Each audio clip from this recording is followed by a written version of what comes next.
Hey there, and welcome to Crime for Sleep. I know you're having trouble falling asleep, so let me keep you company with true crime stories from around the world.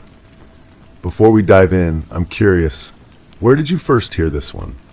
If you enjoy these stories, don't forget to like, comment, and subscribe. Now get comfortable, and let's get into tonight's case. Crime 1, cartoon characters, smiley faces, stars, all arranged neatly across the entire surface of the basement door. It looked like a child's playful decoration until they noticed each sticker had a name written on the back.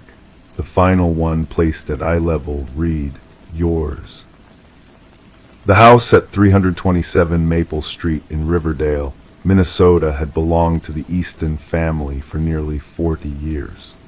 Margaret Easton, a 73-year-old widow, had lived alone since her husband's passing in 2011.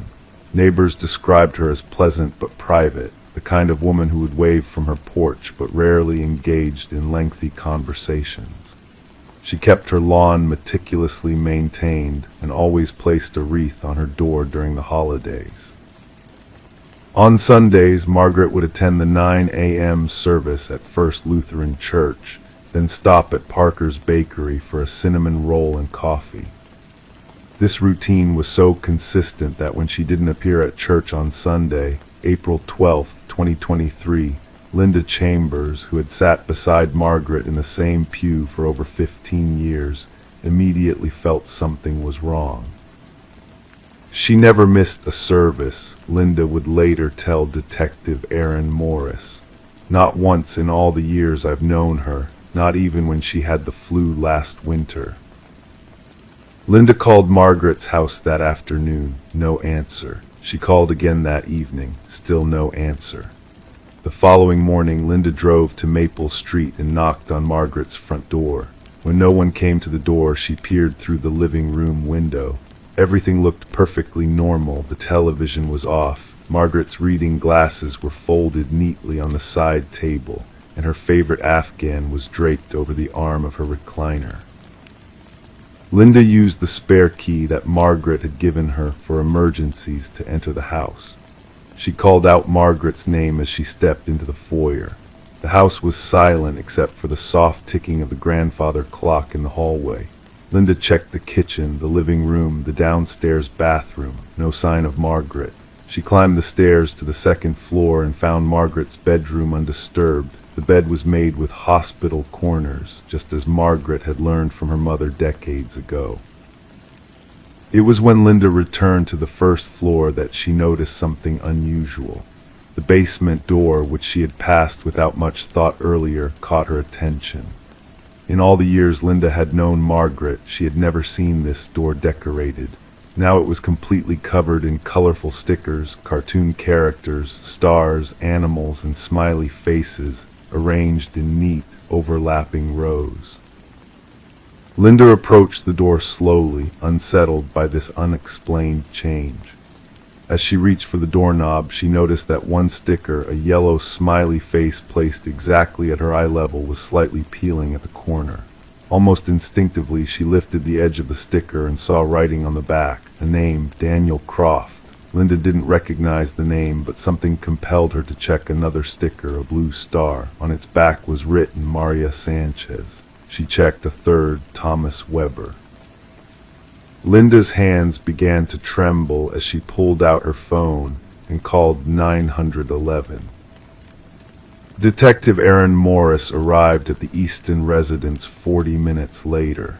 He was a 15-year veteran of the Riverdale Police Department, a man with kind eyes that had seen too much and a voice that naturally put people at ease. Linda was sitting on the porch, visibly shaken, when he pulled into the driveway. After listening to Linda's account, Detective Morris examined the basement door. There were 47 stickers in total. He carefully peeled back each one and photographed the names written on the backs. The final sticker, another smiley face at the bottom of the door, simply read, "Yours." When Morris opened the basement door, the smell hit him immediately, a damp, earthy odor mixed with something chemical. The wooden stairs creaked under his weight as he descended, flashlight in hand. The basement was surprisingly neat and organized for a space so rarely seen by visitors. Shelves lined with preserves and canned goods stood against one wall. A washer and dryer sat in a corner. A workbench with tools arranged in perfect order occupied another wall. In the center of the room was a large freezer chest, humming quietly. Morris approached it slowly, his years of experience already telling him what he might find. He lifted the lid. Margaret Easton's body was not inside. Instead, the freezer contained dozens of carefully labeled containers of homemade soup and stew. Morris exhaled, realizing he had been holding his breath.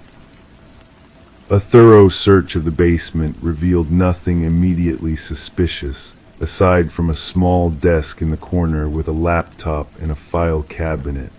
The laptop was password protected. The file cabinet was locked.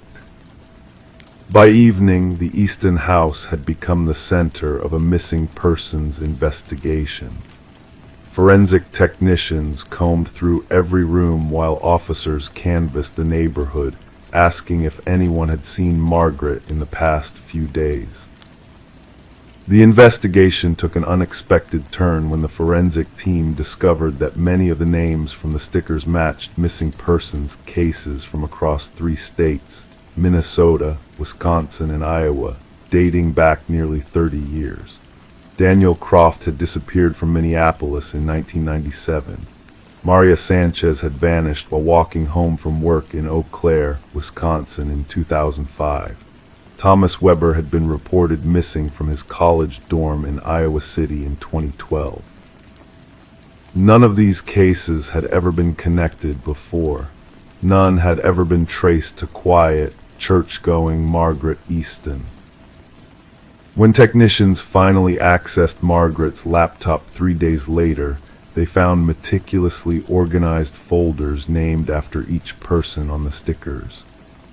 Inside were photographs, personal information, daily routines, and detailed accounts of their disappearances, all written in Margaret's precise, teacher-like handwriting.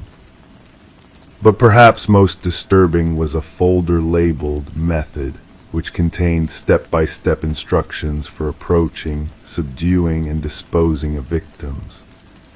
The folder included chemical formulas, diagrams of human anatomy highlighting vulnerable points, and a spreadsheet tracking the effectiveness of various sedatives.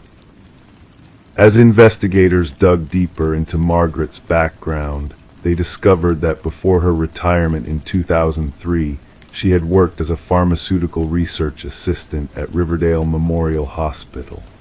Her husband, Thomas Easton, had been a chemistry teacher at the local high school until his death. Both had access to chemicals and knowledge that would prove useful for the crimes documented on Margaret's computer. The search for Margaret Easton expanded across state lines. Her car, a well-maintained 2010 Toyota Camry, was found abandoned at a bus station in Duluth, Minnesota, 3 days after her disappearance. Security footage showed a woman matching Margaret's description boarding a bus bound for Canada, though the image quality was too poor for positive identification. Meanwhile, ground-penetrating radar was used to search the Easton property. In the backyard, beneath Margaret's prized rose garden, authorities discovered the remains of 4 individuals. Dental records would later identify them as matching names from the stickers. As weeks turned into months, the case of Margaret Easton captivated the nation. How could this seemingly ordinary widow have orchestrated such elaborate crimes? Had her late husband been involved? Why had she suddenly vanished, leaving behind such damning evidence?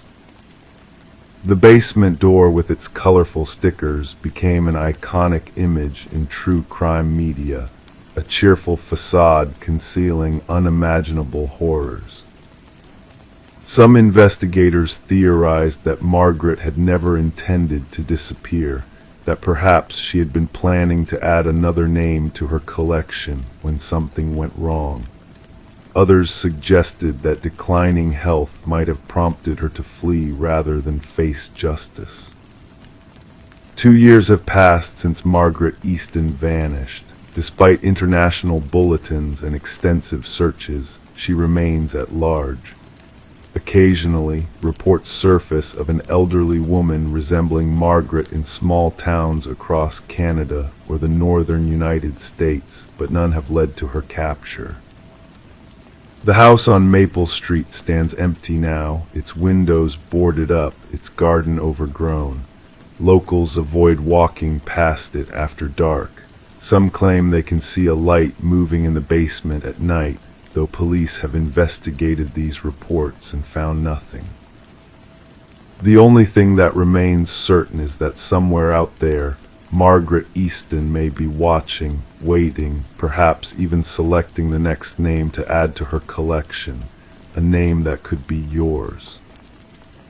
For the families of the identified victims, justice remains elusive.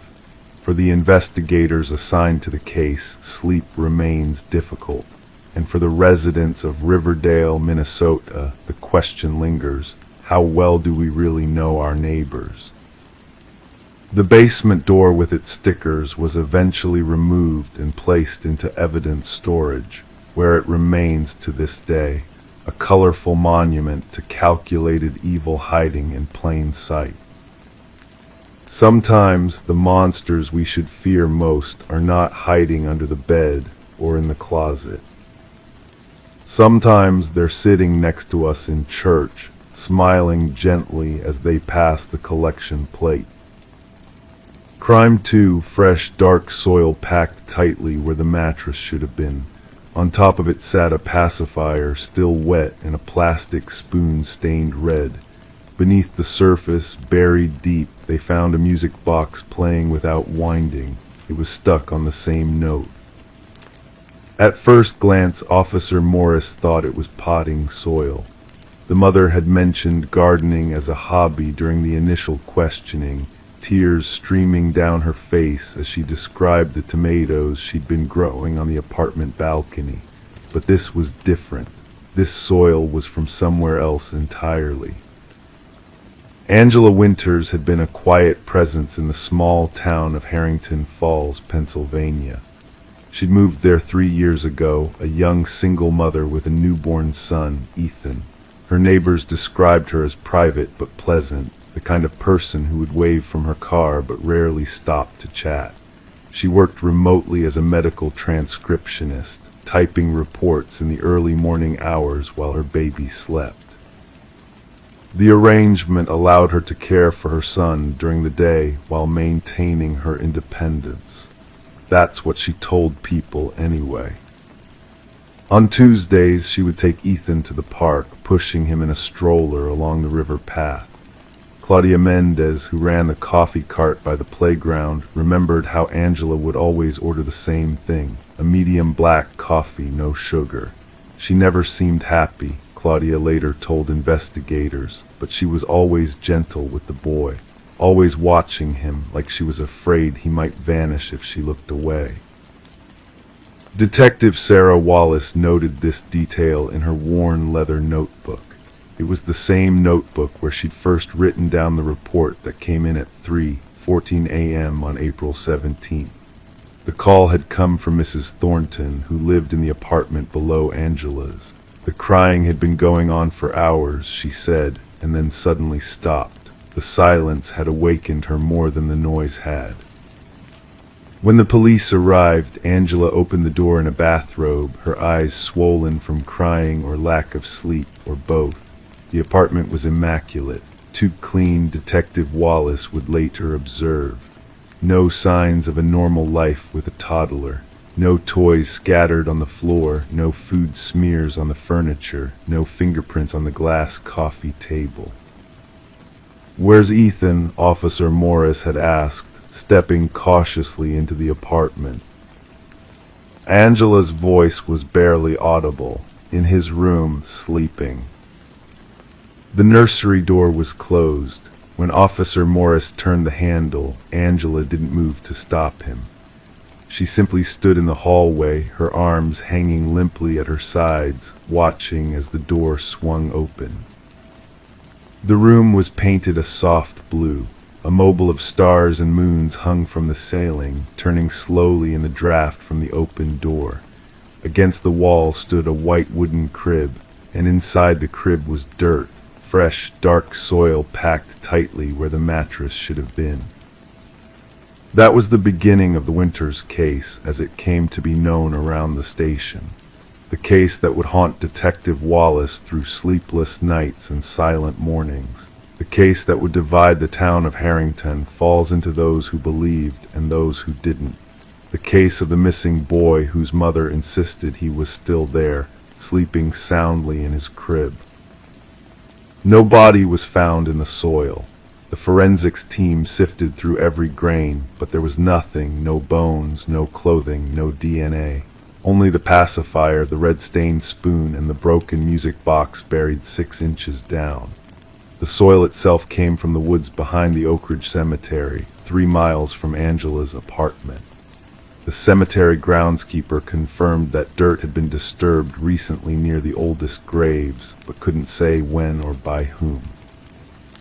Angela Winters was taken into custody that night, but she answered questions with a detached calm that unnerved even the most seasoned officers. Yes, that was Ethan's crib. Yes, she had put the soil there. No, she didn't know where Ethan was. Or rather, she did know he was in his crib, sleeping. Couldn't they see him? She's having some kind of psychotic break, the department psychologist suggested after a preliminary evaluation. Possibly postpartum psychosis, though it's unusually late for that. We need her full medical history. But Angela's medical records showed nothing unusual. No history of mental illness, no postpartum complications. She had given birth to Ethan at home, assisted by a midwife who remembered her as focused and determined. There had been regular pediatric checkups for the first 6 months of Ethan's life, and then nothing, as if the child had stopped existing. Or had he ever existed at all? That was the question that began to form in Detective Wallace's mind as the investigation deepened. No one had seen Ethan in months. The neighbors reported hearing a baby cry occasionally, but none had actually laid eyes on the child recently. There were no recent photographs in the apartment. The ones on display showed a newborn swaddled tightly in a hospital blanket, his eyes closed against the bright flash of the camera. "We need to find the birth certificate," Wallace instructed her team, "and I want to speak to this midwife again." The birth certificate was located in Angela's desk drawer, properly filed and official looking. But when Wallace called the county records office to verify it, they had no record of an Ethan Winters being born on the date listed. The midwife, when interviewed again, became flustered and contradictory. She couldn't produce any records of the birth. She thought she remembered it, but the details were hazy. Had there been complications? She wasn't sure. Had she seen the baby? She believed so, but couldn't describe him. "She paid me in cash," the midwife finally admitted. "She said she wanted to keep things simple. No paperwork. I shouldn't have agreed, but she seemed so desperate." Meanwhile, the forensic team had analyzed the red stain on the plastic spoon. It wasn't blood. It was strawberry jam, the cheap kind sold at the corner market where Angela shopped weekly. The pacifier had been recently used, but the saliva didn't yield any conclusive DNA results. The music box was an antique, the kind that played Rock-a-Bye Baby when wound. Its mechanism was damaged, causing it to stick on a single note. It had been purchased at a thrift store in a neighboring town 2 years earlier. Detective Wallace sat at her desk, staring at the evidence photos spread before her. A crib full of dirt, a pacifier, a spoon, a broken music box, and a mother who insisted her child was still there, sleeping soundly. What if there never was a child? Her partner suggested one evening as they reviewed the case. What if she fabricated the whole thing? A phantom pregnancy, maybe. But there were the early pediatric records. There were the neighbors who remembered seeing Angela with a baby, at least in the beginning. There was Mrs. Thornton, who swore she had heard a child crying that night, and then silence. 3 weeks into the investigation, they received a call from a sheriff's office in rural Tennessee. A man named Daniel Frost had seen Angela's picture on the news and recognized her. She had lived next door to him 4 years ago, he claimed, but her name had been Michelle Gray then. She had been pregnant, very pregnant, but he never saw her with a baby afterward. She had told neighbors there had been a stillbirth. 2 months later, she disappeared. Wallace flew to Tennessee the next day. Daniel Frost was a soft-spoken man in his 60s who lived alone in a small farmhouse. She kept to herself mostly, he recalled as they sat on his porch. But she was always digging in her yard. I thought she was planting a garden, but nothing ever grew. When they found her place empty, I noticed the holes had been filled in. Local authorities had never investigated Michelle Gray's disappearance. She was an adult with no connections to the area, and no one had reported her missing. The landlord had simply cleaned out the abandoned house and rented it to someone else. But now, with Daniel's statement, they obtained a warrant to excavate the yard. They found nothing in the first 3 holes they dug. The 4th contained a small wooden box. Inside was a baby sock, a lock of brown hair, and a hospital bracelet with the name Baby Gray printed on it. No remains, no DNA evidence, just mementos preserving the memory of a child. Back in Harrington Falls, Angela Winters remained in psychiatric hold. She spoke less and less as the days passed, retreating into herself. The only thing she would say when pressed about Ethan was always the same: "He's sleeping, please don't wake him." Detective Wallace sat with her one afternoon, showing her the items found in Daniel Frost's yard. "These were yours, weren't they, Michelle?" she asked gently. "From your baby in Tennessee." For the first time, Angela's composed forehead cracked. She reached for the tiny sock with trembling fingers. "They took him from me," she whispered. "They said he wasn't breathing, but I heard him cry. I know I did." "Who took him, Angela?" "The doctors, the nurses, everyone." Her eyes were suddenly clear and focused.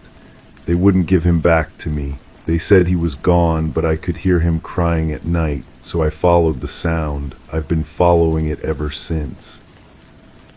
Hospital records from Tennessee confirmed that Michelle Gray had delivered a stillborn son 4 years earlier. The baby had been buried in a cemetery plot provided by county services for indigent families. The grave was exhumed, but the small coffin inside was empty. The investigation expanded, reaching further into Angela's past. There had been other names, other towns, other cribs filled with soil from other cemeteries. Sometimes there were records of pregnancies, sometimes not. But always she moved on before questions could be asked, before anyone looked too closely at the woman with the quiet baby that no one ever seemed to see. 6 months after the discovery in Angela's apartment, Detective Wallace stood in a courtroom as the judge delivered a verdict of not guilty by reason of insanity. Angela would be committed to a psychiatric facility for treatment. She showed no reaction to the sentence, her eyes fixed on something no one else could see. "Do you understand what's happening, Angela?" Wallace asked her afterward, as they waited for the transport to the facility. Angela smiled faintly. "I understand that I need to go where Ethan is. He's waiting for me." "And where is that?" "Wherever they've taken him, I'll find him again. I always do." Wallace watched as they led Angela away, her slight figure disappearing down the hallway. The case was closed officially, but the detective knew she would never truly put it behind her. The questions would remain, lurking in the corners of her mind like shadows. Had there ever been an Ethan Winters? Had Angela stolen a child somewhere along her meandering path across the country?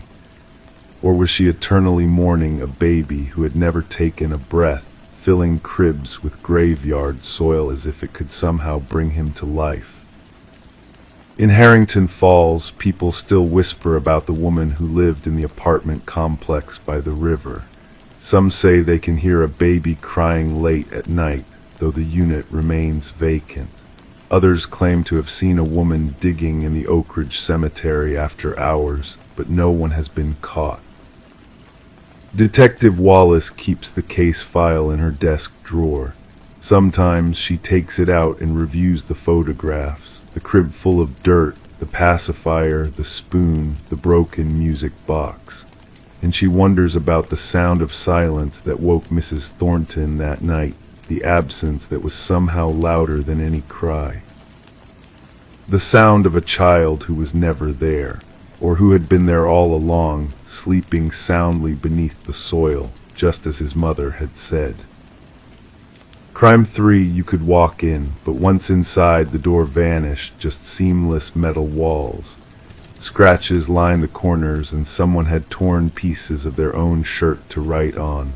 One strip was nailed to the floor. It said, "You're next, just wait." In the small town of Oak Ridge, Pennsylvania, everyone knew Rebecca Whitman, not because she was outgoing or particularly remarkable, but because she was reliable.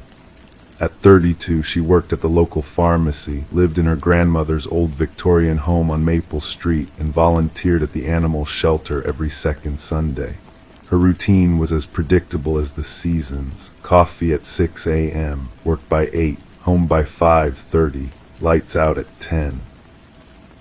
Rebecca had moved back to Oak Ridge after college when her grandmother fell ill. She had planned to stay only until her grandmother recovered, but when the elderly woman passed away 6 months later, Rebecca found herself inheriting the house and settling into small-town life. Her friends from college had scattered across the country, pursuing careers in bigger cities. Rebecca's life had taken a different turn, quieter, simpler. She had few close friends in Oak Ridge, though most would describe her as pleasant. She kept to herself, reading mystery novels on her porch swing and taking evening walks with her rescue dog, Milo. The neighbors would wave and Rebecca would smile back, but rarely did conversations extend beyond pleasantries about the weather or local happenings. Sheriff Tom Donahue would later recall that October 17th had been unusually cold for that time of year. The leaves had turned early, and there was already frost on the ground when he made his morning rounds. Nothing seemed out of place in Oak Ridge that day. Rebecca's car was parked in her driveway when he drove by in the morning. The pharmacy reported that she had called in sick, the first time in 3 years she had missed work. By evening, when Rebecca's porch light didn't come on at its usual time, no one thought much of it.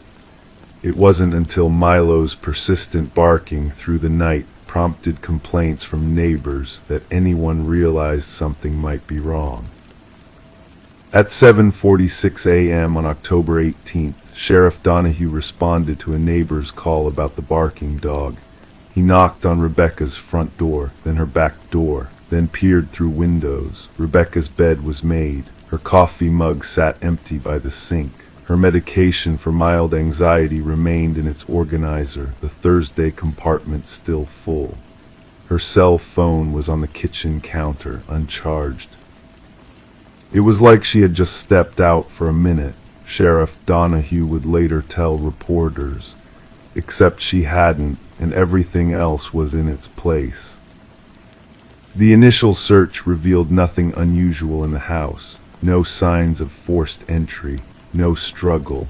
Rebecca's purse was still there, wallet inside with $43 and her driver's license. Her car keys hung on their hook by the door. Her car remained in the driveway. The case might have been treated as a simple missing person investigation if not for what they found in the backyard. Behind Rebecca's Victorian home stood an old metal shed. It had been there for decades, used mostly for gardening tools and seasonal decorations. But when Deputy Laura Simmons tried the door, it was locked from the outside with a padlock that didn't belong to Rebecca, according to her sister who arrived from Pittsburgh that evening. When they cut the lock and pulled open the door, the air inside felt strangely cold. The shed was mostly empty except for a few garden tools hanging on the walls. But what caught Deputy Simmons' attention immediately were the scratch marks on the inside of the metal walls. Deep, desperate scratches that had torn through layers of old paint to reveal the metal underneath. Some appeared to be from fingernails. Others might have been made with one of the garden tools. In the corner lay strips of fabric, pieces torn from what appeared to be a light blue cotton shirt. Some strips had writing on them in what later tests would confirm was blood. One message nailed to the wooden floorboards read, "You're next, just wait." Another on the wall simply said, "He watches." Most disturbing of all was what they didn't find, any way to open the door from the inside. The shed's door had been modified at some point to remove any interior handle or latch. Once closed from the outside, it was a seamless metal trap. Whoever was in there couldn't get out without help, Sheriff Donahue explained at the first press conference 3 days later. And based on evidence, someone was definitely trapped inside recently. The investigation expanded quickly as state police joined local authorities. They found no fingerprints in the shed except Rebecca's on some of the garden tools. The blood on the fabric strips matched her type, though DNA testing would take weeks. Search parties combed the woods behind her property and the abandoned quarry half a mile away. 5 days into the investigation, the first significant lead emerged when Rebecca's neighbor, Walter Gaines, reported seeing a dark blue pickup truck parked on the street the morning Rebecca disappeared. He hadn't thought much of it until seeing the news reports. "I don't know cars well," he told investigators, but it was older, maybe from the 90s, with some rust on the wheel wells. Security footage from the gas station 2 blocks away confirmed a dark blue Ford F-150 had passed by at 5:23 a.m. on October 17th. The driver's face wasn't visible, but the truck had a distinctive dent in the passenger door and a faded bumper sticker that police enhanced to read, "Glenwood Fishing Club." The Glenwood Fishing Club had disbanded 5 years earlier when its founder, James Harrison, died of a heart attack. The club had 15 former members, all of whom were interviewed. 14 had alibis. The 15th, Daniel Mercer, couldn't be located. Daniel Mercer, 45, had worked occasional maintenance jobs around Oak Ridge, but was known mostly for keeping to himself. His last known address was a rental cabin near Swallow Lake, about 20 miles from town. When police arrived, the cabin appeared to have been vacated hurriedly. Mail had piled up for at least 2 weeks. Inside, they found newspaper clippings about local women, including one small article about Rebecca winning a community service award 3 years earlier. More disturbing were the photographs pinned to a corkboard in what appeared to be a workshop behind the cabin. Images of women going about their daily routines at grocery stores, walking dogs, getting into cars. Some had been crossed out with red marker. Rebecca's photo, taken while she was walking Milo, had been circled. The search for Daniel Mercer intensified, but for 2 weeks there was no sign of him or Rebecca. The community held vigils. Rebecca's sister appeared on local news pleading for information. Anonymous tips led nowhere. Then on November 5th, 19 days after Rebecca's disappearance, A hiker found an abandoned blue Ford F-150 at a trailhead 30 miles away in the state forest. The truck matched the description from the security footage, down to the dent and faded bumper sticker. Inside was a receipt from a diner in Cooperstown, nearly 100 miles north, dated November 1st. When police reviewed security footage from the diner, they saw Daniel Mercer dining alone. He appeared calm, methodical, checking his watch repeatedly. He paid in cash and left no tip, but what the footage didn't show was any sign of Rebecca. The break in the case came from an unexpected source. Eleanor Pierce, an elderly woman who lived alone on the outskirts of Oak Ridge, called the sheriff's office on November 7th to report someone had been staying in her deceased husband's workshop without her knowledge. She had heard noises for several days, but assumed it was raccoons until she found food missing from her pantry. When officers arrived at Eleanor's property, they found the workshop locked from the outside, with a padlock identical to the one that had been on Rebecca's shed. Inside, they discovered Daniel Mercer, dead from an apparent suicide. He had hanged himself using electrical cord from the ceiling rafters. At his feet lay a journal and a set of keys. The journal detailed a disturbing pattern. Daniel had been watching women throughout the region for years, following them, learning their routines. He described selecting those who lived alone, who were creatures of habit. Rebecca had been his fourth victim. The previous three were still missing. The keys opened a series of storage units registered under false names in 3 different counties. In the first 2, investigators found personal belongings from women who had gone missing in nearby towns over the past 18 months. The third storage unit contained only a tape recorder with a single tape inside. The recording, which police have never released to the public in full, reportedly contained the voice of a woman, possibly Rebecca, describing her captivity. According to those who heard it, she spoke in a monotone, detached voice, as if reading from a script. She described being taken while retrieving her mail early in the morning, being kept in darkness for days, then being moved to the metal room where the door disappears. The most chilling part of the recording was the final message. He says, "I can go when I find someone to take my place. He's teaching me how to watch, how to wait, how to choose. I have someone in mind already." Despite extensive searches of Daniel Mercer's property, the woods surrounding Eleanor Pierce's home, and dozens of abandoned buildings in the area, Rebecca Whitman was never found. The 3 other missing women remain unaccounted for as well. Sheriff Donahue, who retired the following year, told a local newspaper on the anniversary of Rebecca's disappearance, "Some cases stay with you. This one with the shed that locks from the outside, the messages in blood, the recording, it haunts me. But what keeps me up at night isn't what we found, it's what we never found. 4 women just gone."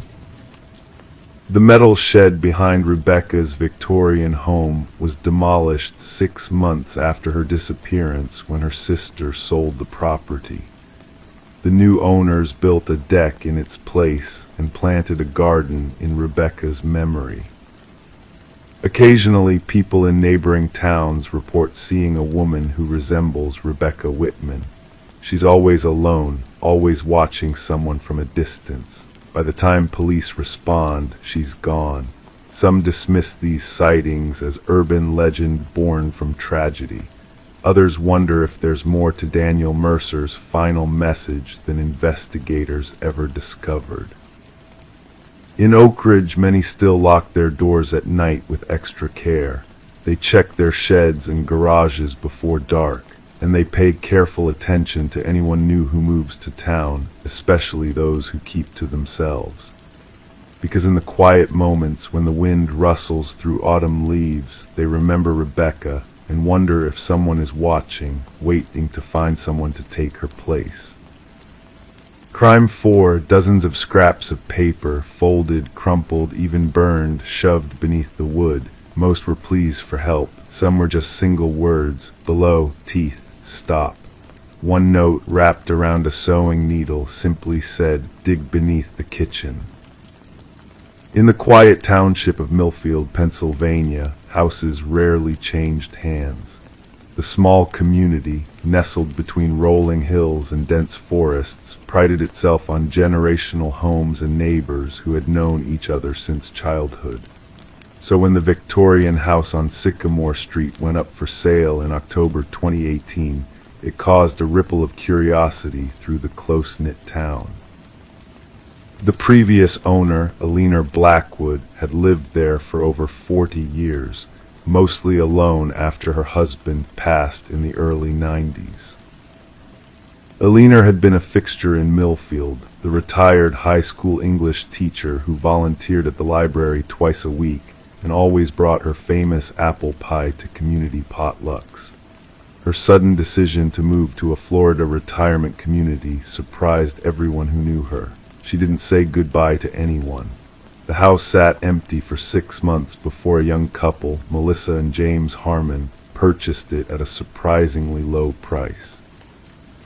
She was always a bit particular, remembered Margaret Wilson, Eleanor's next-door neighbor for 38 years.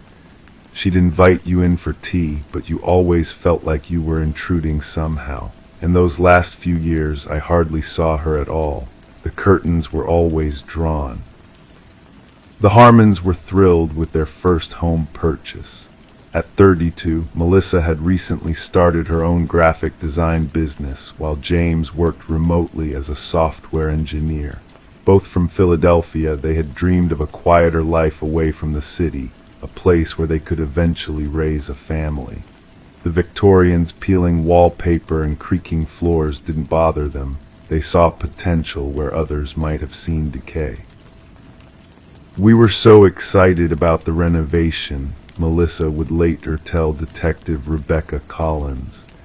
We wanted to document the whole process for our families. That's why we took so many photos and videos. If we hadn't.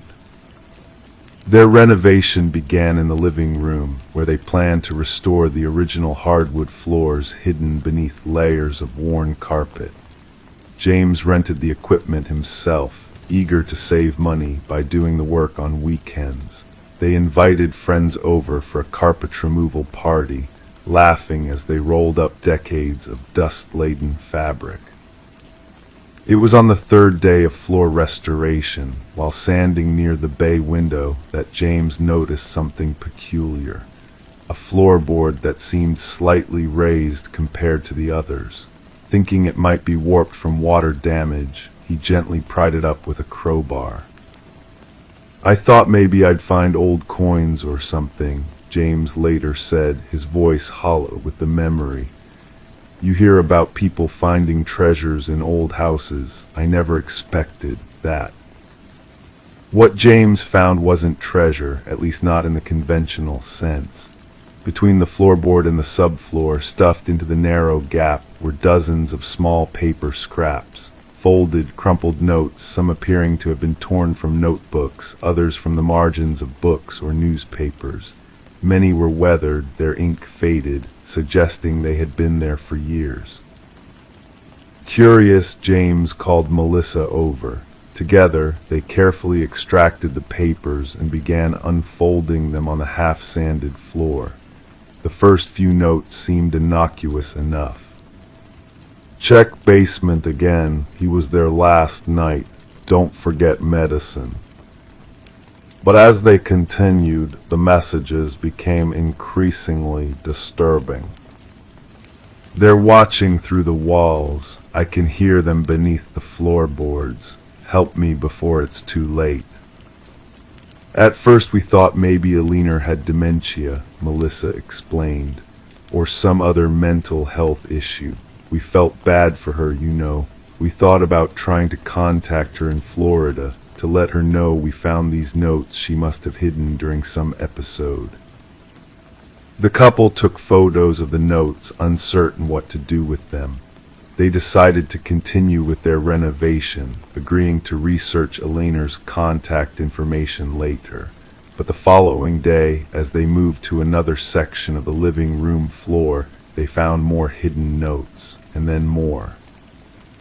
By the end of the week, they had discovered over 50 scraps of paper hidden throughout the living room floor alone. The messages varied in length and coherence, but a pattern began to emerge. References to sounds in the walls, people watching, and repeated mentions of the kitchen and below. The one that really got to me, James would later recall, shuddering visibly during his statement, was this tiny scrap that just said they take one tooth each night. It was written in this shaky handwriting, pressed so hard into the paper that it tore through in places. The couple's excitement about their renovation had transformed into unease. They began recording video diaries of their discoveries, carefully documenting the location of each note and its contents. At night, they found themselves listening more intently to the natural creaks and groans of their aging home. Their relationship with the townspeople, initially warm and welcoming, began to change as well. When they casually mentioned their discoveries to neighbors, they were met with uncomfortable silences or abrupt changes of subject. No one wanted to talk about Eleanor, Melissa noted. It was like they were protecting some secret about her, or maybe protecting themselves. 2 weeks into the renovation, James decided to start on the kitchen floors. The persistent references to below the kitchen in Eleanor's notes had made them both curious and apprehensive. They had checked the basement several times but found nothing unusual, just a concrete floor, old shelving, and a rusting water heater. The kitchen's linoleum flooring came up easily, revealing solid oak planks underneath. Unlike the living room floor, these appeared to be in pristine condition. Too pristine, James thought, as if they had been replaced more recently than the rest of the house. It took James nearly an hour of careful inspection before he found what he was looking for, a section of flooring near the center of the kitchen where the boards didn't quite match the others. The differences were subtle, slightly newer nails, boards that didn't have the same patina of age. "I don't know why I kept looking," James later admitted. "Something just felt wrong, and after finding all those notes, I guess I needed to know." Using his crowbar, James gently pried up one of the newer-looking boards.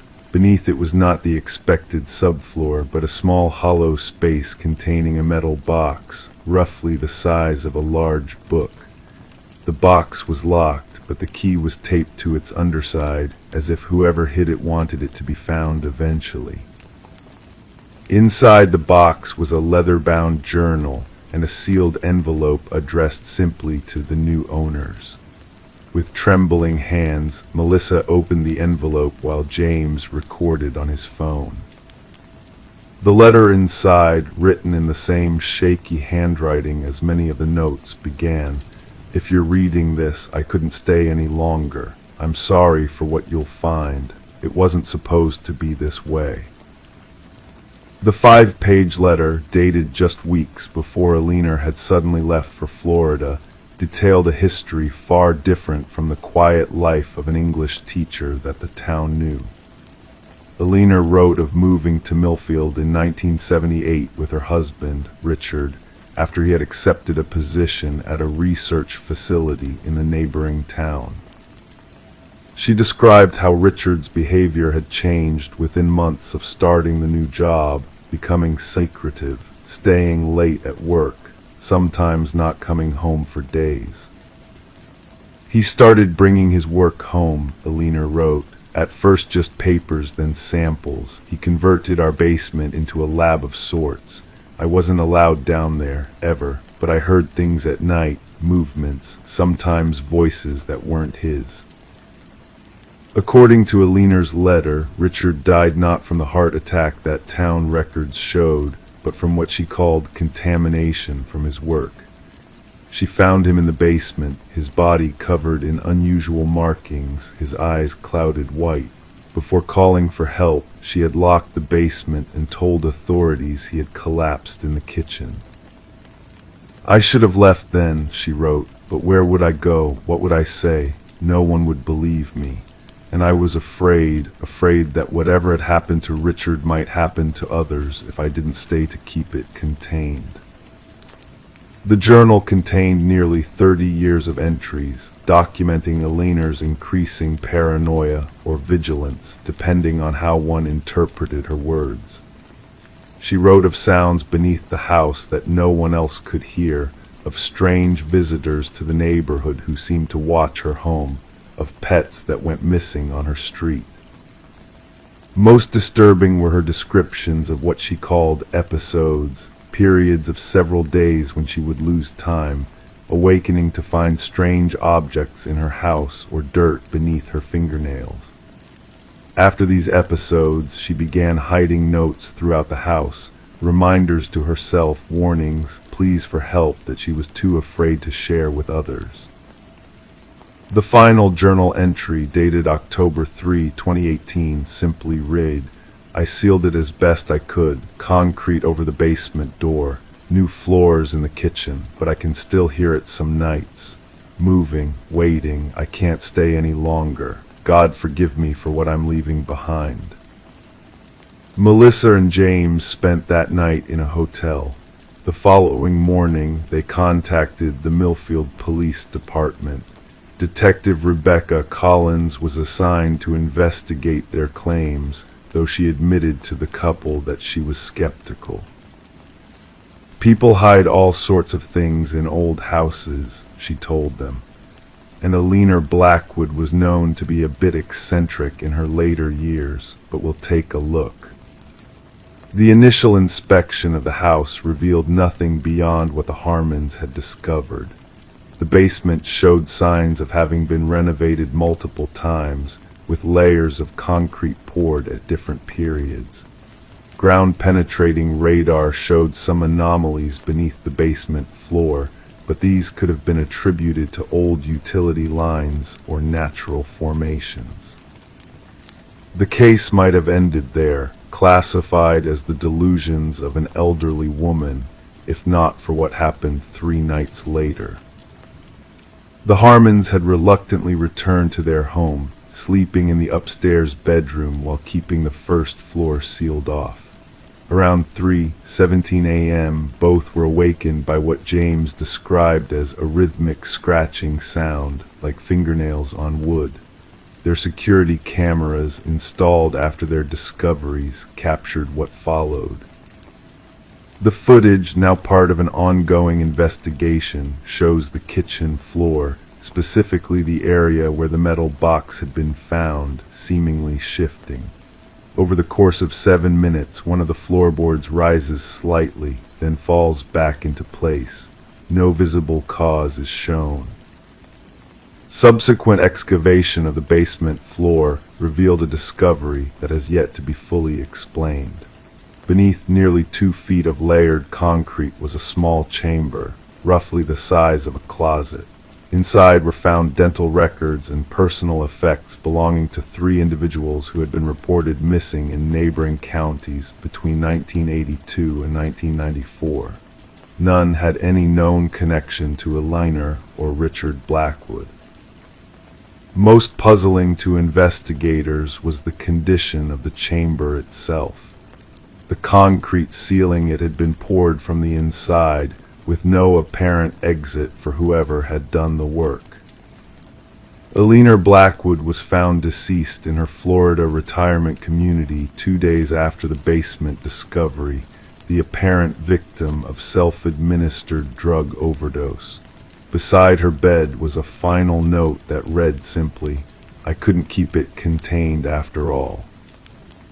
The investigation continues, with forensic teams still analyzing the materials found in the chamber. The Harmons have not returned to the house on Sycamore Street, which remains cordoned off by police tape.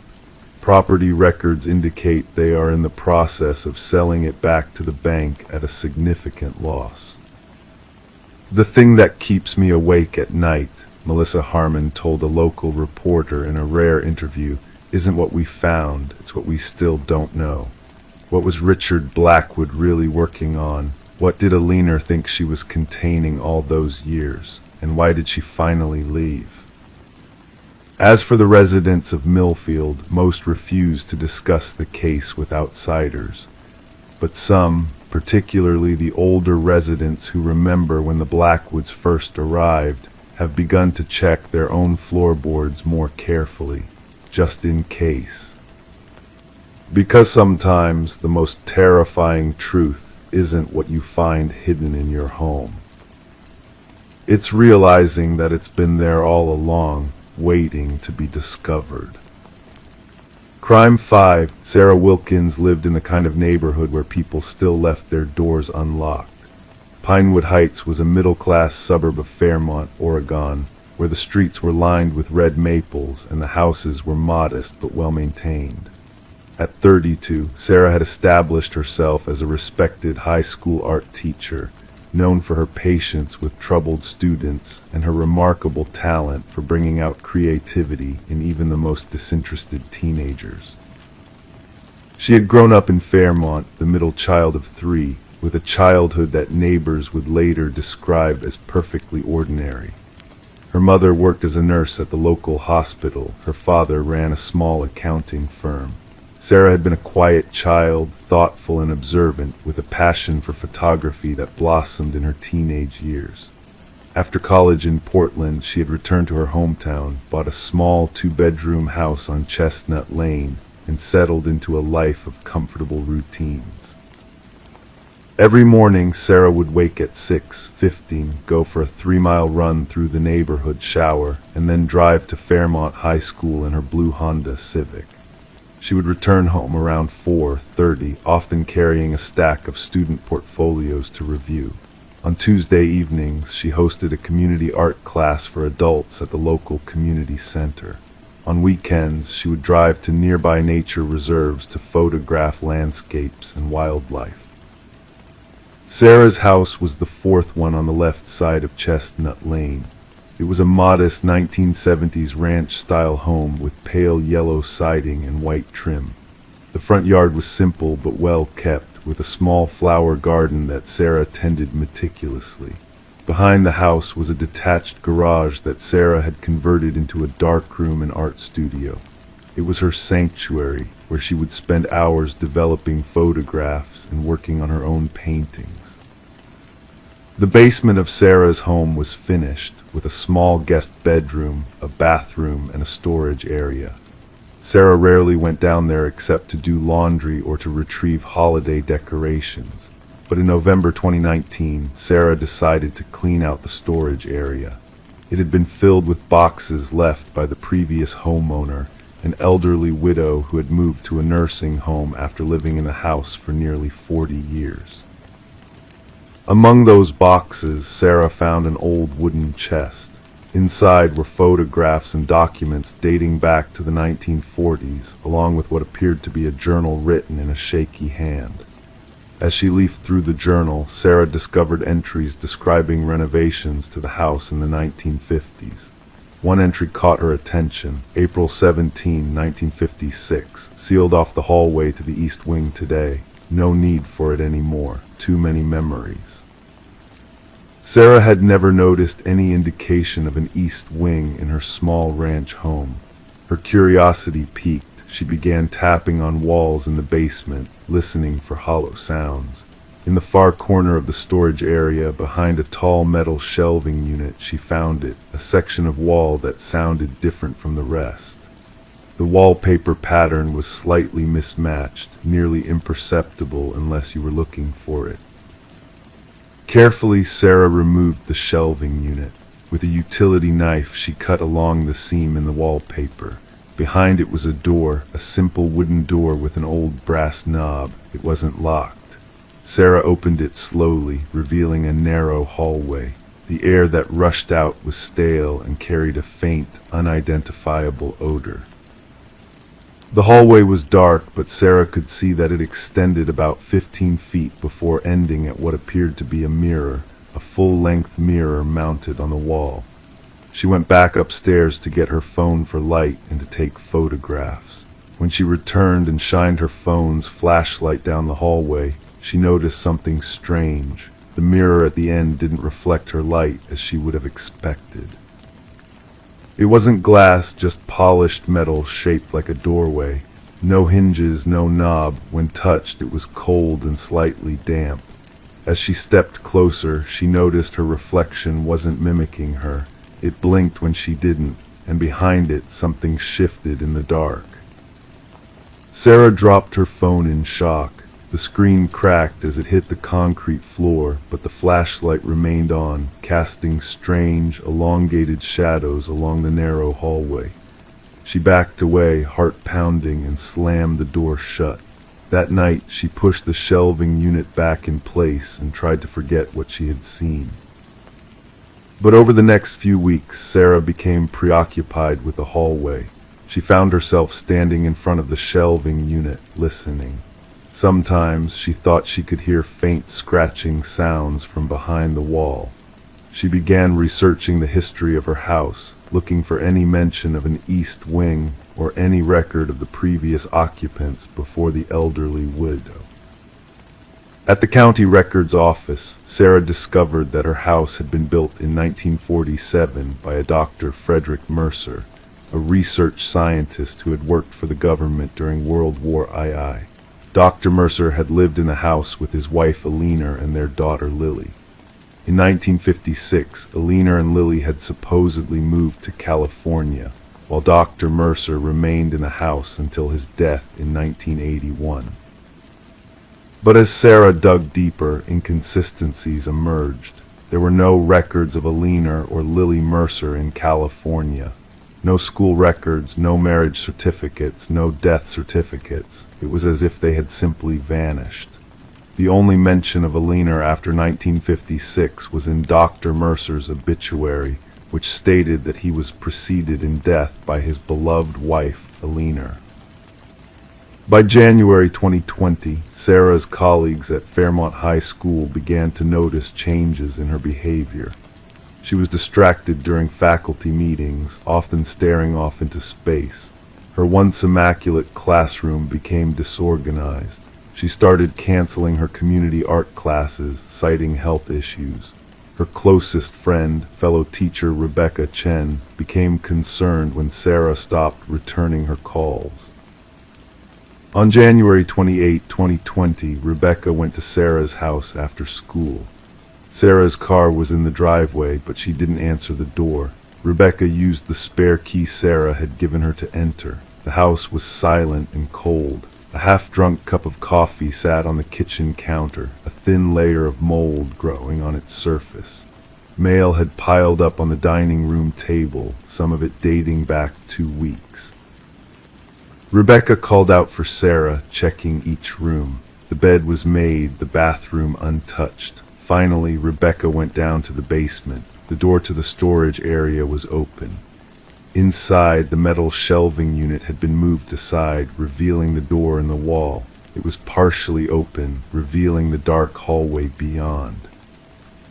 Rebecca called the police. When Officer James Dawson arrived, he entered the hallway with his flashlight drawn. The corridor extended about 15 feet before ending at what appeared to be a metal surface, dull and tarnished. There was no sign of Sarah. The investigation that followed revealed several disturbing facts. The hallway shouldn't have existed according to the house's blueprints. Ground-penetrating radar showed that beyond the metal surface was a space approximately 10 feet by 12 feet. When investigators finally cut through the metal barrier, they found a small room with walls covered in faded floral wallpaper. In the center was a twin bed with a child's tea set arranged neatly on the pink bedspread. A small desk in the corner held notebooks filled with a child's handwriting, lessons in math, science, and English. The most recent entry was dated April 15, 1956. there was no sign of Sarah Wilkins. As police expanded their investigation, they discovered that over the past 60 years, 3 other residents of the house had disappeared. Each disappearance had been explained away: a sudden move, a family emergency, a mental breakdown. Each time the house had been sold quickly, well below market value. In February 2020, a forensic team removed the wallpaper in the hidden room, revealing writing scratched into the plaster beneath. The words, apparently etched with fingernails, read, "Daddy says I'm special. Daddy says I need to stay hidden. Daddy says the treatments will make me normal. Daddy lies." Hair samples from the hidden room contained DNA that matched samples taken from a hairbrush in Sarah's bathroom. But they also contained DNA from at least 2 other unidentified individuals. On the back of the metal barrier, investigators found a series of numbers and letters written in what appeared to be dried blood: 47 MKL19. Searches of Dr. Frederick Mercer's past revealed connections to classified government research programs in the late 1940s and early 1950s. Former colleagues, now in their 90s, spoke vaguely of behavioral studies and experimental treatments for special conditions. One mentioned a project code-named Mirror Door. To this day, Sarah Wilkins remains missing. Her disappearance has been linked to a complex investigation involving historical government research programs, possible human experimentation, and what some investigators believe may be an elaborate cover-up spanning decades. The house on Chestnut Lane stands empty now, its yellow siding fading in the Oregon rain. The basement has been sealed off by order of the county. Occasionally, neighbors report strange lights in the windows at night, though the electricity has been disconnected. Some claim to have seen a woman who resembles Sarah standing at the front window, watching the street with unblinking eyes. The investigation remains open, but leads have grown cold. What happened to Sarah Wilkins? What was the nature of Dr. Mercer's research? And what secrets still lie behind that mirror door, waiting in the darkness? Perhaps some doors are meant to stay closed. Some reflections are not our own. And sometimes the past reaches forward through time to claim those who disturb its rest. The truth about what happened in that house may never be known, but in Fairmont, Oregon, parents now warn their children to stay away from the yellow house on Chestnut Lane, and no one walks past it after dark for fear of catching a glimpse of something watching from the windows, something that looks almost human, but not quite. Crime 6, long strands of black hair, knotted tightly around each blade like someone had tied them by hand. The ends hung just low enough to brush the floor. One blade had teeth marks in the metal. When they cut the cord, it kept spinning for another full hour. This was the scene that greeted Detective Lawrence Mercer on a Tuesday morning in Crestwood, Illinois, a small apartment complex on Weston Avenue, Unit 312. It was October 3rd, 2019, and the temperature outside was unseasonably warm. The windows in the apartment were open, causing a subtle breeze that made the hanging strands of hair sway ever so slightly. Camille Whitaker had lived alone in this apartment for 6 years. She was 34 years old, worked as a medical transcriptionist from home, and kept to herself. Her neighbors described her as quiet but friendly. She would smile in the hallway, sometimes bring in packages for others if they weren't home, but never join the building's summer cookouts or holiday gatherings. She had grown up in Rockford, about 2 hours away, an only child whose parents had died in a car accident when she was in her early 20s. Camille had studied linguistics in college, spent a year teaching English in Vietnam, then returned to Illinois where she settled into her modest life. She had few friends but maintained regular contact with her Aunt Linda, who lived in Michigan. It was Linda who called the police after not hearing from Camille for 11 days. The two usually spoke on the phone every Sunday. When Camille missed 2 calls in a row and wasn't responding to texts, Linda grew concerned. She was reliable, Linda told Detective Mercer later that week. Camille wasn't the type to just disappear. She once called me from the emergency room with a broken wrist just so I wouldn't worry when she didn't call at our regular time. The apartment showed no signs of forced entry. Camille's purse was on the kitchen counter containing her wallet, ID, credit cards, and $142 in cash. Her phone was plugged into the charger on her nightstand. Her laptop was open on the coffee table, powered off but undamaged. Everything seemed in order except for the ceiling fan in the living room. Medical examiner Sarah Oakes arrived on scene and examined the hair wrapped around the blades.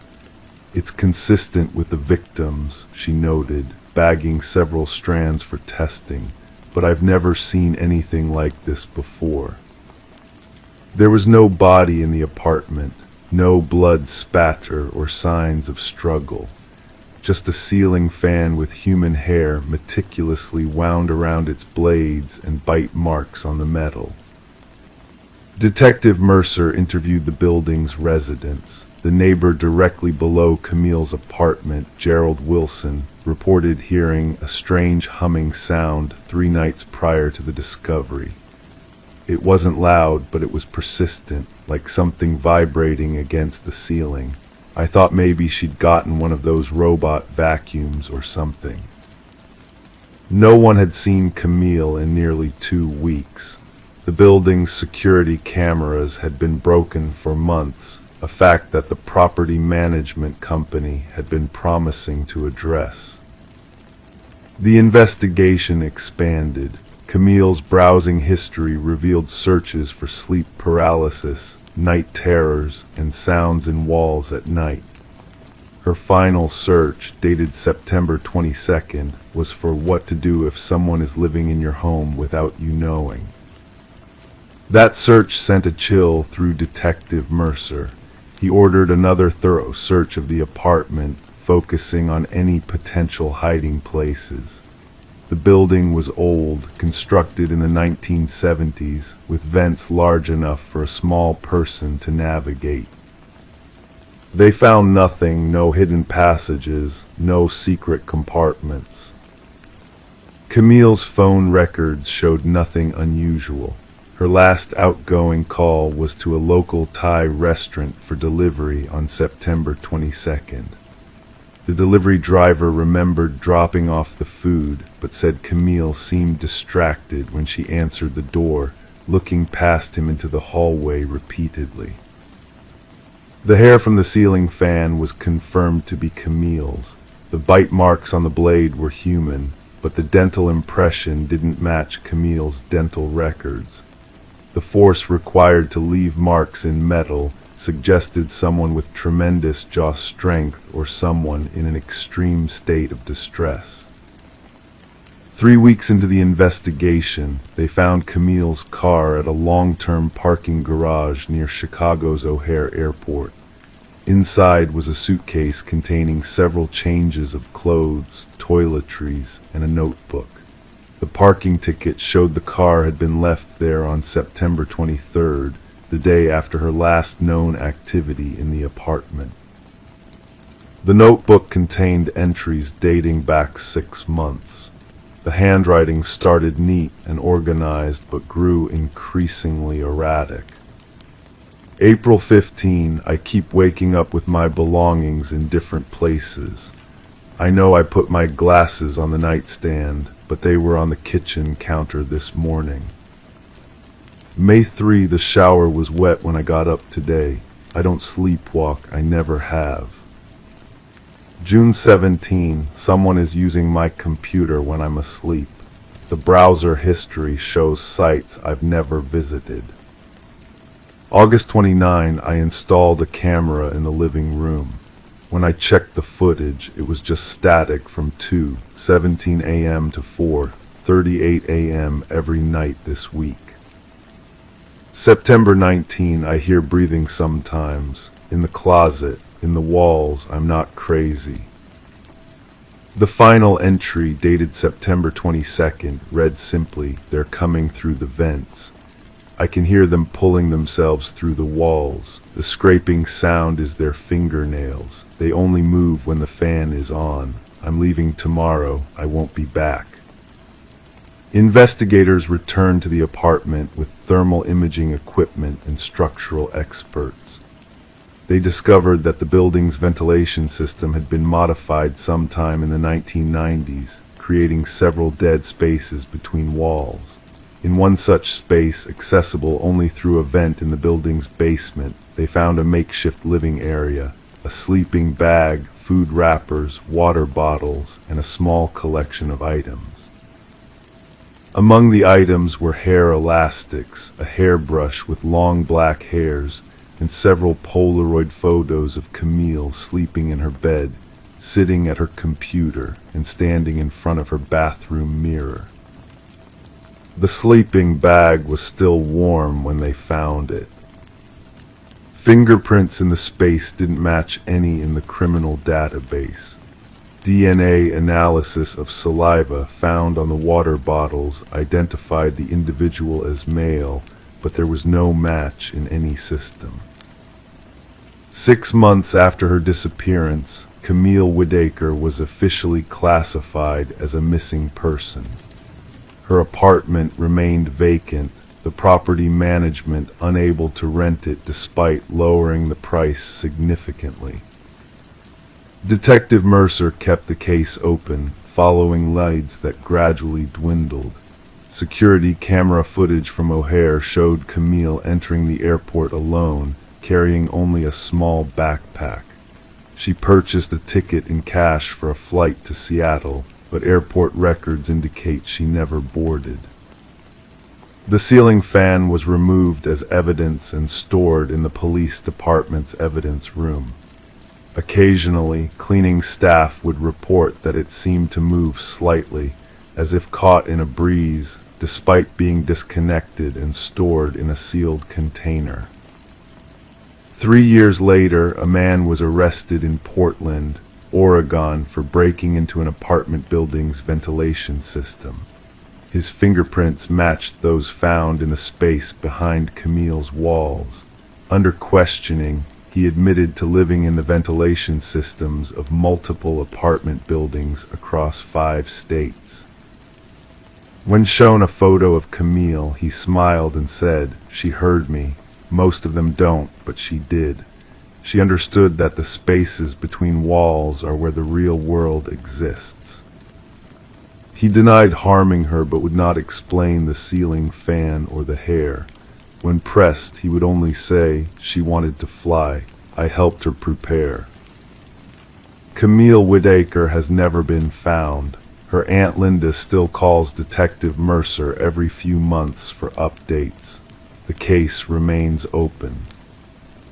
And in Evidence Room B of the Crestwood Police Department, inside a sealed container, a ceiling fan with teeth marks on one blade and no power source occasionally turns slowly, almost imperceptibly, as if caught in a breeze that no one can feel. Crime 7, neatly stacked head to toe, plastic and porcelain, limbs twisted, eyes missing, some with mouths sewn shut. One had a recording device inside its chest. When pressed, it whispered in a distorted child's voice, "That's where she put me too." The refrigerator belonged to Eleanor Marsh, a 56-year-old retired elementary school teacher from the quiet town of Millfield, Connecticut. Population 8,213. The kind of place where neighbors still brought casseroles when someone moved in, where the annual fall festival drew everyone to the town square, where violent crime was something that happened elsewhere. Eleanor had lived alone in her Victorian house on Maple Street for 23 years. Her husband, James, had died of heart failure in 2001, leaving her childless and withdrawn. Neighbors described her as pleasant but private. She volunteered at the library on Tuesdays, attended church on Sundays, and kept her garden meticulously trimmed. Her roses had won the local garden club award 3 years running. Detective Sarah Reeves studied the photographs again, her office illuminated only by the soft glow of her desk lamp. Outside, November rain tapped against the window panes, gentle, persistent, cold. It had been raining the day they found Alina, too. The call had come in on October 14, 2023 at 2:17 p.m. Martha Jenkins, Alina's next-door neighbor, had noticed that Alina's newspapers were piling up, 3 days' worth. The curtains remained drawn. Alina's silver Volvo sat in the driveway, unmoved. Martha had knocked, called, even peered through the mail slot. Nothing. Officer Dale Peterson responded to the wellness check. He'd known Alina. Everyone in Millfield knew everyone. And when no one answered his knocks, he made the decision to enter through the unlocked back door. The house was immaculate, he would later report. Everything in its place, not a speck of dust. It smelled like lemon cleaner and something else, something sweet but wrong. He found Alina in her bedroom, peacefully arranged on her bed as if sleeping, hands folded across her chest. The medical examiner would later determine she had died from a self-administered overdose of sleeping pills mixed with vodka, a neat, deliberate exit. It should have ended there, a sad but unremarkable case, a lonely woman's final choice. But Officer Peterson had noticed something odd about the house. Despite its cleanliness, the kitchen trash hadn't been taken out. Inside were dozens of empty microwave dinner containers and the refrigerator. Peterson opened it expecting to find spoiled food. Instead, he found the dolls. 27 of them, each one modified, damaged, arranged with purpose. The forensics team would later photograph and catalog each one. Many were antique, valuable collector's items that had been deliberately altered. Some wore tiny handmade clothes fashioned from what appeared to be children's garments. Names had been written on their feet in permanent marker: Emily, Jessica, Tomas, Samuel, Lily, and more. Detective Reeves rubbed her temples and reached for her cooling coffee. 3 weeks into the investigation, and each answer only multiplied the questions. The recording device found in the talking doll had been traced to a model discontinued in 1994. The voice, which repeated that same haunting phrase when activated, belonged to no one they could identify. "That's where she put me, too." Alina's background check revealed a 40-year teaching career. Hundreds of children had passed through her third-grade classroom at Millfield Elementary. She had an unblemished record, glowing reviews. Former students described her as strict but kind. Several attended her small funeral. Alina's bank records showed nothing unusual. Her modest savings, teacher's pension, and the house, fully paid off, were left to the Millfield Public Library. She had no living relatives. What she did have was a basement that had been sealed off. Not merely locked, the door had been drywalled over, plastered, and wallpapered to match the hallway. So seamlessly done that Officer Peterson had missed it entirely on his first inspection of the house. It was Martha Jenkins who mentioned it, 3 days after Alina's body had been discovered. "I've been in that house 100 times over the years," she told Detective Reeves over tea. Alina used to store her Christmas decorations in the basement. There was definitely a door by the kitchen pantry. When the forensics team returned and found the concealed entrance, they had to bring in construction equipment to break through. The basement lights still worked when switched on. The space was clean, dry, and empty except for a single metal filing cabinet and a wooden rocking chair facing the wall. The filing cabinet contained 42 manila folders, each labeled with a child's name and a date range. Inside each folder, a school photograph, report cards, samples of homework, and detailed journals written in Eleanor's neat cursive. The journals documented behaviors, interactions, treatment plans. Some entries were mundane. Emily struggled with division again today. Applied negative reinforcement as outlined in Section 3. Others were more disturbing. Samuel's rebellion continues. Extended basement reflection time to 4 hours. Removed light privileges. None of the names matched any missing children reports from Connecticut or surrounding states. All corresponded to students who had passed through Eleanor's classroom over the decades. Students who, according to official records, had completed the school year normally. Investigators interviewed dozens of former students. Most remembered Mrs. Marsh fondly, if vaguely. A few recalled being asked to stay after school for special help. One woman, now in her 30s, mentioned being invited to Eleanor's house once when her parents were late picking her up. "She showed me her doll collection," the woman said, fidgeting with her wedding ring. "Said I could hold them if I was very careful. I didn't like how they looked at me." The most troubling discovery came 6 days into the investigation. Behind the rocking chair in the basement, detectives found a false wall. Behind it, a small space just 4 feet high and 3 feet wide. The walls were lined with sound-absorbing material. A child-sized mattress lay on the floor. Scratches marked the inside of the door, no handle on the inside. Yet no evidence of any actual abduction or imprisonment was found. No DNA from missing children. No sign that the space had been used in decades. The house had been built in 1887, renovated multiple times. The space could have been there before Eleanor ever moved in. The dolls from the refrigerator were sent to the state crime lab. The clothes on some of them contained trace DNA that matched samples from Eleanor herself, nothing else. The names written on their feet corresponded to some, but not all, of the names in the basement files. As Detective Reeves reviewed the case files that rainy November evening, she kept returning to Eleanor's suicide note.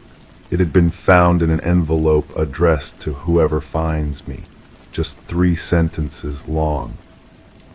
"I kept them safe from themselves. I gave them structure when no one else would. Please don't disturb their rest." Reeves closed the file and stared out at the rain. Eleanor's house remained empty, the subject of growing local rumors. The refrigerator had been removed as evidence, its contents secured in the police station's evidence room. Sometimes, late at night, the officer on duty swore they could hear a faint whisper coming from the sealed box where the dolls were stored. "That's where she put me, too." The investigation remained officially open, but lights had dried up. No charges could be filed against the dead. No victims had come forward, just dolls, journals, and an empty space behind a wall. Perhaps most disturbing was what the medical examiner found during Eleanor's autopsy. Sewn into the lining of her stomach was a small porcelain doll hand, yellowed with age. It had apparently been there for decades, the tissue grown around it. Eleanor had carried it inside her all that time. On her palm, written in the same permanent marker used on the doll's feet, was a name, Eleanor. In Millfield, parents hold their children a little closer now. The elementary school has implemented new policies about students being alone with teachers, and every so often a small doll appears on Eleanor's grave, placed there by unknown hands, its eyes removed, its mouth sewn shut. Some mysteries don't want to be solved. Some stories don't end when the storyteller falls silent. In Alina Marsh's case, the questions linger like the persistent rain against Detective Reeves' window. What happened in that house on Maple Street? Were there victims or only dolls? Was Alina herself once a child in someone else's basement, another name on another doll's foot? And if you press your ear to the earth above her grave on particularly quiet nights, some say you can hear a faint, distorted whisper. That's where she put me, too. Crime ate sweet, cloying, nauseating. Inside, everything was sticky to the touch. The walls were covered in melted candy wrappers arranged like wallpaper. In the center of the floor, a single shoe was fused to the wood, its laces hardened like wax. No one in the house liked candy. Detective Sarah Morneau had seen plenty of disturbing crime scenes in her 15 years with the Oak Ridge Police Department, but nothing quite like this. The closet in 13-year-old Ellie Thompson's bedroom had been transformed into what could only be described as a shrine of confectionery horror. Ellie had been missing for 8 days. Her parents, Mark and Diane Thompson, were respected members of the community. He an accountant at a local firm, she a part-time nurse at Oak Ridge Memorial. They lived in a modest 3-bedroom colonial on Cedar Lane, a quiet street lined with oak trees and well-kept lawns. The kind of neighborhood where people still borrowed cups of sugar from one another. The kind of place where children played outside until dusk without supervision. Until Ellie disappeared. Sarah remembered meeting Ellie once about 2 years ago during a community safety presentation at Oak Ridge Middle School. A quiet girl with long brown hair and glasses that kept sliding down her nose. Not popular, not unpopular, just there. The kind of child who blends into the background of class photos. The kind nobody really notices until they're gone. She would never run away, Diane had insisted, her fingers twisting a tissue into shreds. She's a good girl, straight as, she plays the flute, she has her routine. Her voice had broken then, shoulders hunched against an invisible weight.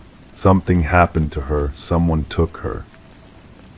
Mark had sat beside his wife on their beige sofa, staring at the space between his feet.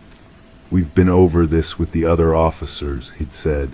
She left for school Thursday morning at 7:30, normal time, normal everything. His voice was flat, drained of emotion, the shock already morphing into something deeper and more corrosive. The Thompson house was immaculate, almost unnaturally so. Every surface gleamed, no dishes in the sink, no stray shoes by the door. It was as if the family lived in a perpetual state of readiness for unexpected company. The only thing out of place was Ellie's absence, a void that hummed through the silent house. Sarah had asked the standard questions, friends Ellie might have confided in, recent changes in behavior, access to social media, arguments at home. The parents' answers painted a picture of a quiet, studious girl with few close connections outside the family. She liked being alone, Mark had explained. Always has, never wanted birthday parties, preferred reading to playdates. It wasn't until the 3rd day of the investigation that Sarah asked to see Ellie's room again. Something about the first walkthrough had left her uneasy. A sense that the tidy purple bedroom with its neatly made bed and organized desk belonged on a furniture showroom floor rather than to a living, breathing teenager. That's when she noticed something odd about the closet door, a faint, sweet smell emanating from beneath it, and a thin line of what looked like dried syrup along the bottom edge. Inside was the nightmare of melted candy and sticky surfaces, a space transformed by someone with patience and purpose. The closet was small, barely 4 feet wide and 3 feet deep, but every inch had been covered. hundreds, maybe thousands of candy wrappers, lollipop sticks forming patterns on the ceiling, gummy bears melted into abstract shapes on the walls. "This is, I don't understand," Diane had whispered, her face draining of color. "Ellie doesn't eat candy, none of us do. Mark is diabetic, and I've always been strict about sugar. This isn't possible." But it was there, undeniable, disturbing, and defying explanation. The forensics team spent hours documenting the closet. They found no fingerprints other than Ellie's, no footprints, no fibers that didn't belong to the family, just the strange, sweet horror of the space and the lone shoe, Ellie's shoe, fused to the floor. Could she have been hiding this? Sarah had asked gently. A secret habit. Both parents had shaken their heads emphatically. "We would have noticed," Mark insisted. "The smell alone, and where would she get all this? We monitor her allowance. She doesn't go to stores alone."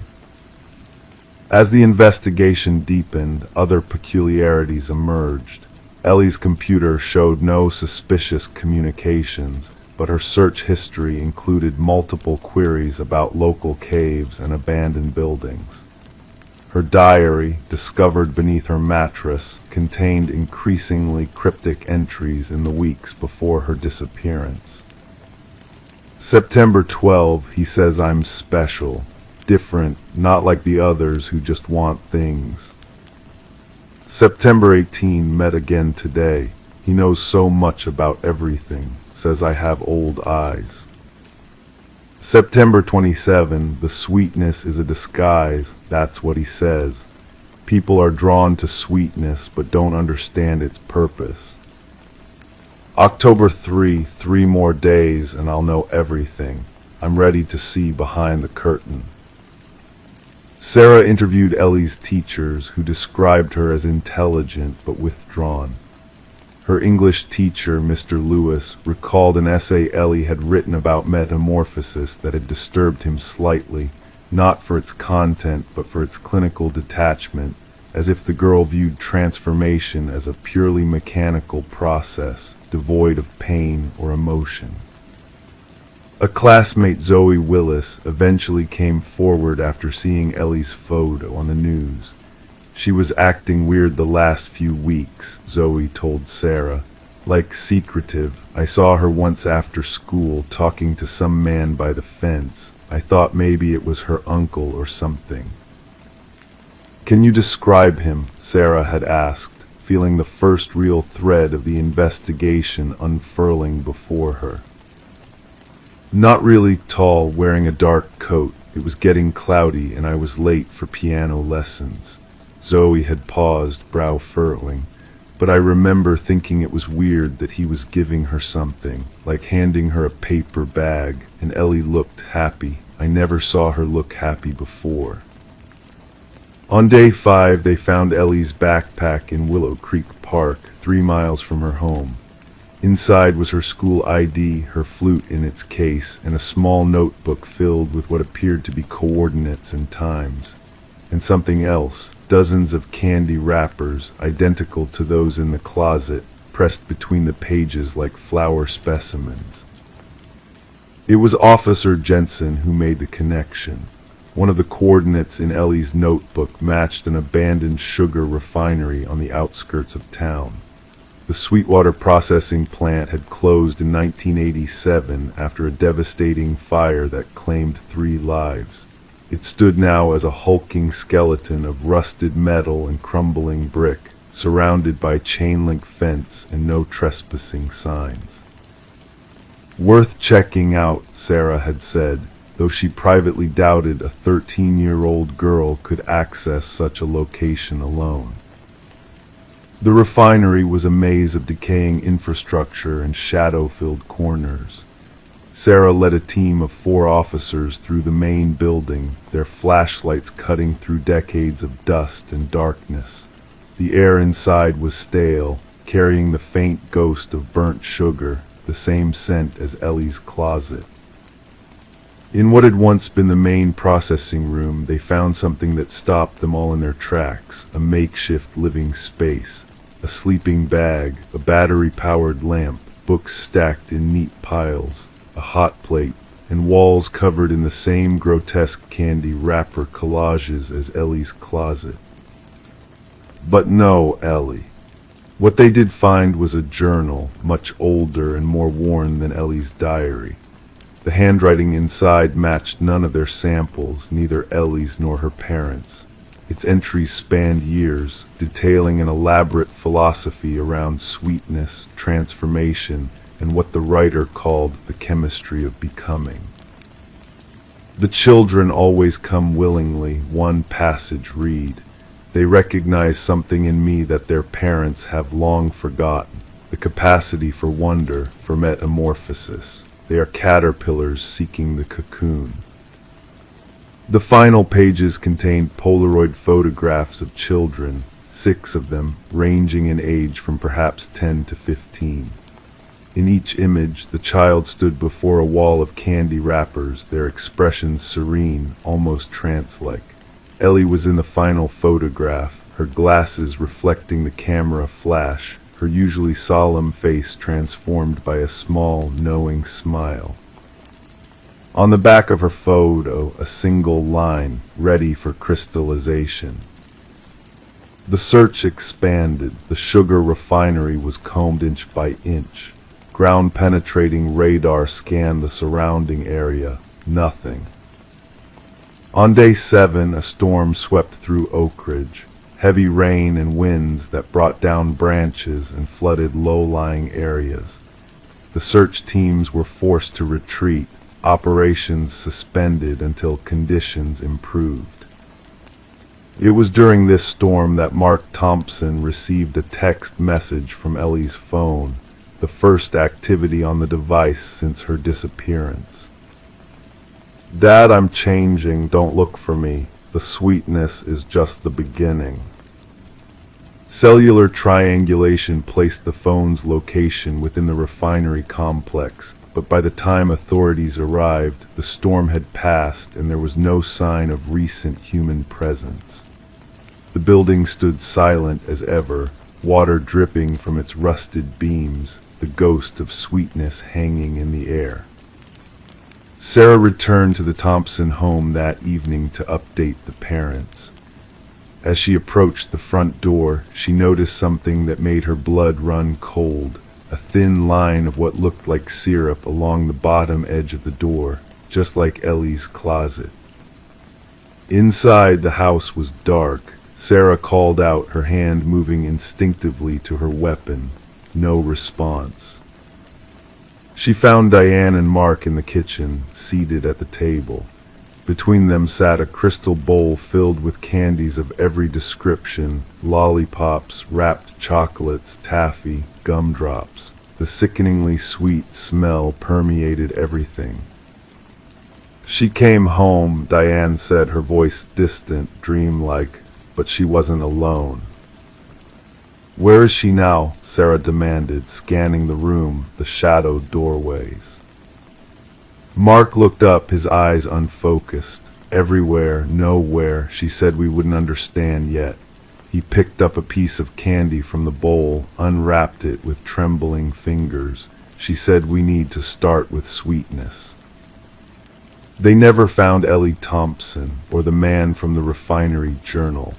The case remains open, a thin folder in a filing cabinet that Sarah Morneau still reviews periodically, though she's been transferred twice since then and now works 3 counties over. Sometimes, driving home late at night, she takes a detour past the old Sweetwater processing plant. It stands as it always has, abandoned and foreboding.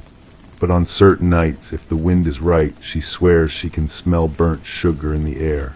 And once, just once, she thought she saw a light moving deep within the structure, a small glow that reminded her of a child's nightlight, warm and inviting.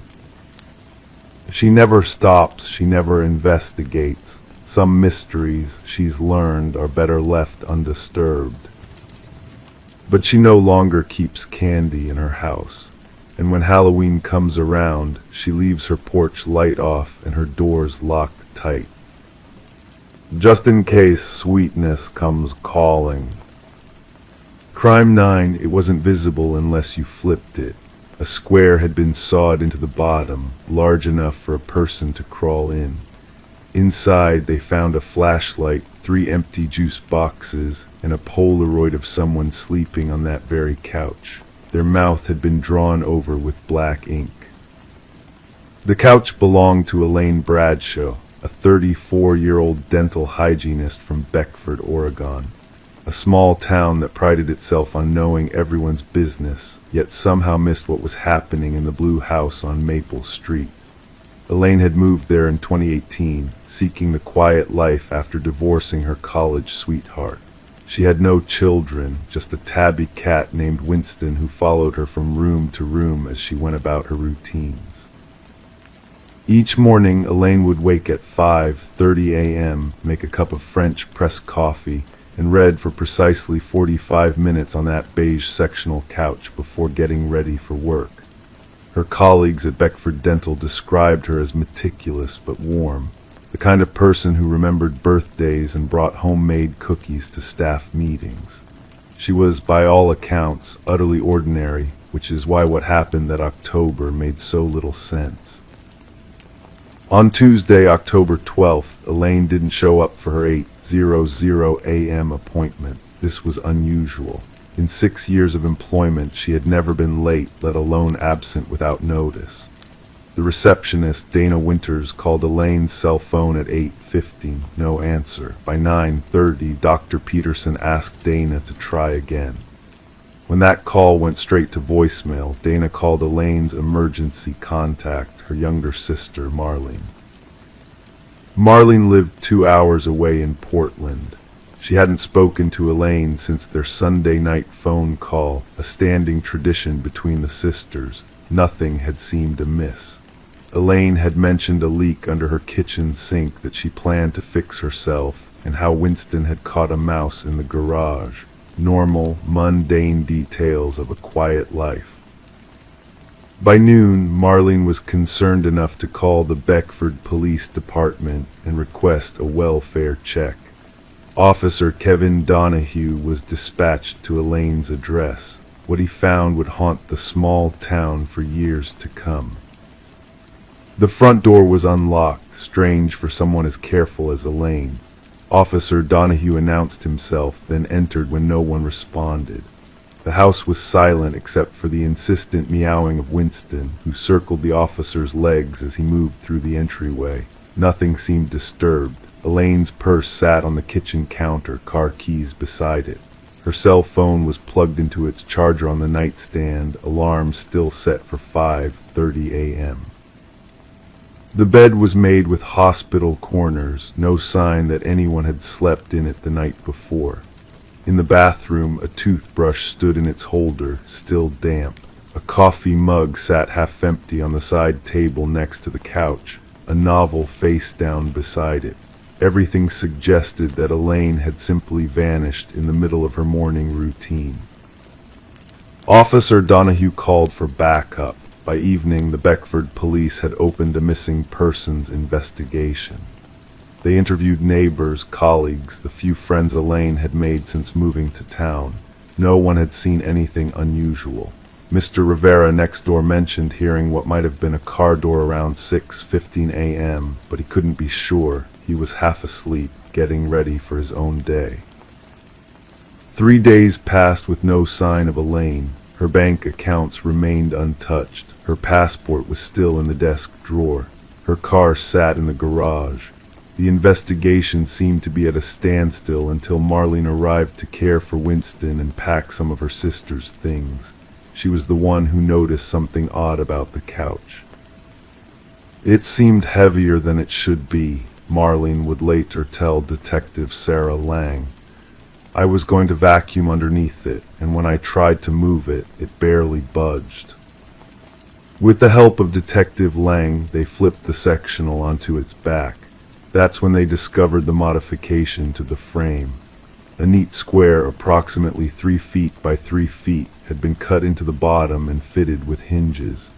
Inside this hidden compartment were the flashlight, juice boxes, and that disturbing Polaroid of Elaine asleep on her own couch, her mouth blacked out as if silenced.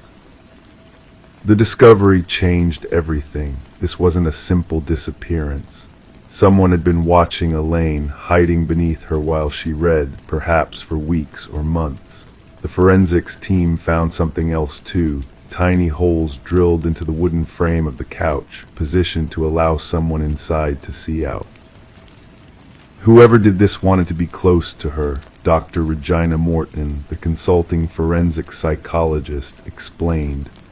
This level of invasion suggests an obsession that likely built over time.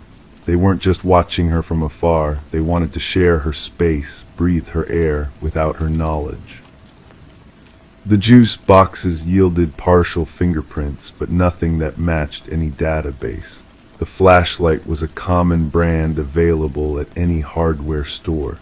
The Polaroid camera itself was never found. Investigators began to focus on people in Elaine's life who might have had access to her home. Her ex-husband, Timothy Bradshaw, had an airtight alibi. He was traveling in Europe and had been for months. Co-workers all cleared background checks. Neighbors were interviewed again, more thoroughly this time. The investigation expanded to include service people, plumbers, electricians, cable installers, anyone who might have been inside Elaine's home in recent months. One name emerged, Lucas Henning, a cable technician who had serviced Elaine's internet connection twice in the past year. The second visit had been just 3 weeks before her disappearance.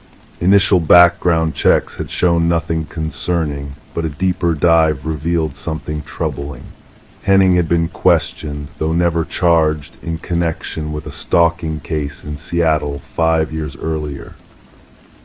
When detectives visited Henning's apartment, he wasn't there. His landlord hadn't seen him in days. His work van was missing. A search warrant for his apartment revealed walls covered with Polaroid photographs, all of women, all sleeping, all with their mouths blacked out with marker. None showed Elaine, but the similarity was undeniable. Authorities issued an APB for Henning and his vehicle. 2 days later, the van was found abandoned at a rest stop 50 miles north, near the Washington state border. Inside, they discovered tools that matched the precise cuts made in Elaine's couch.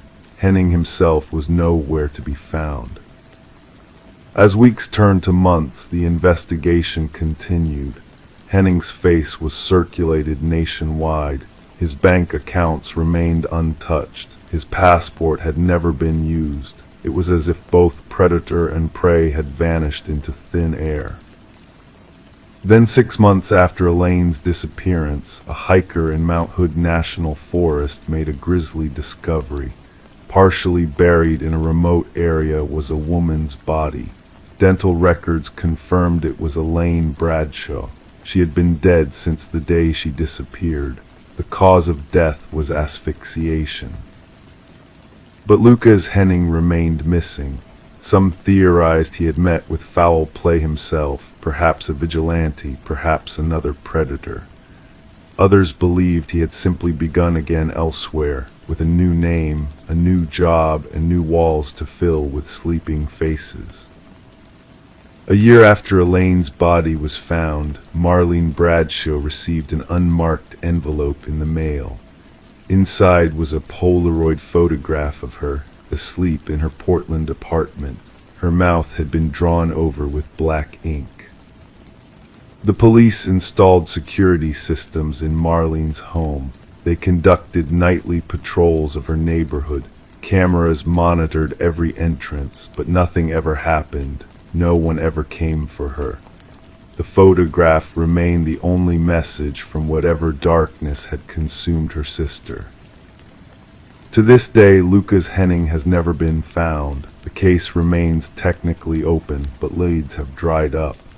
The beige sectional couch sits in an evidence storage facility in Beckford.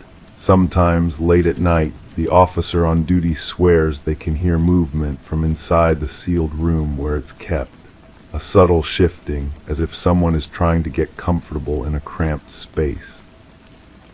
In Elaine's house, now sold to a young family unaware of its history, the new owners sometimes wonder why their cat refuses to enter the living room, standing at the threshold with its back arched, hissing at empty corners where shadows gather in the evening light.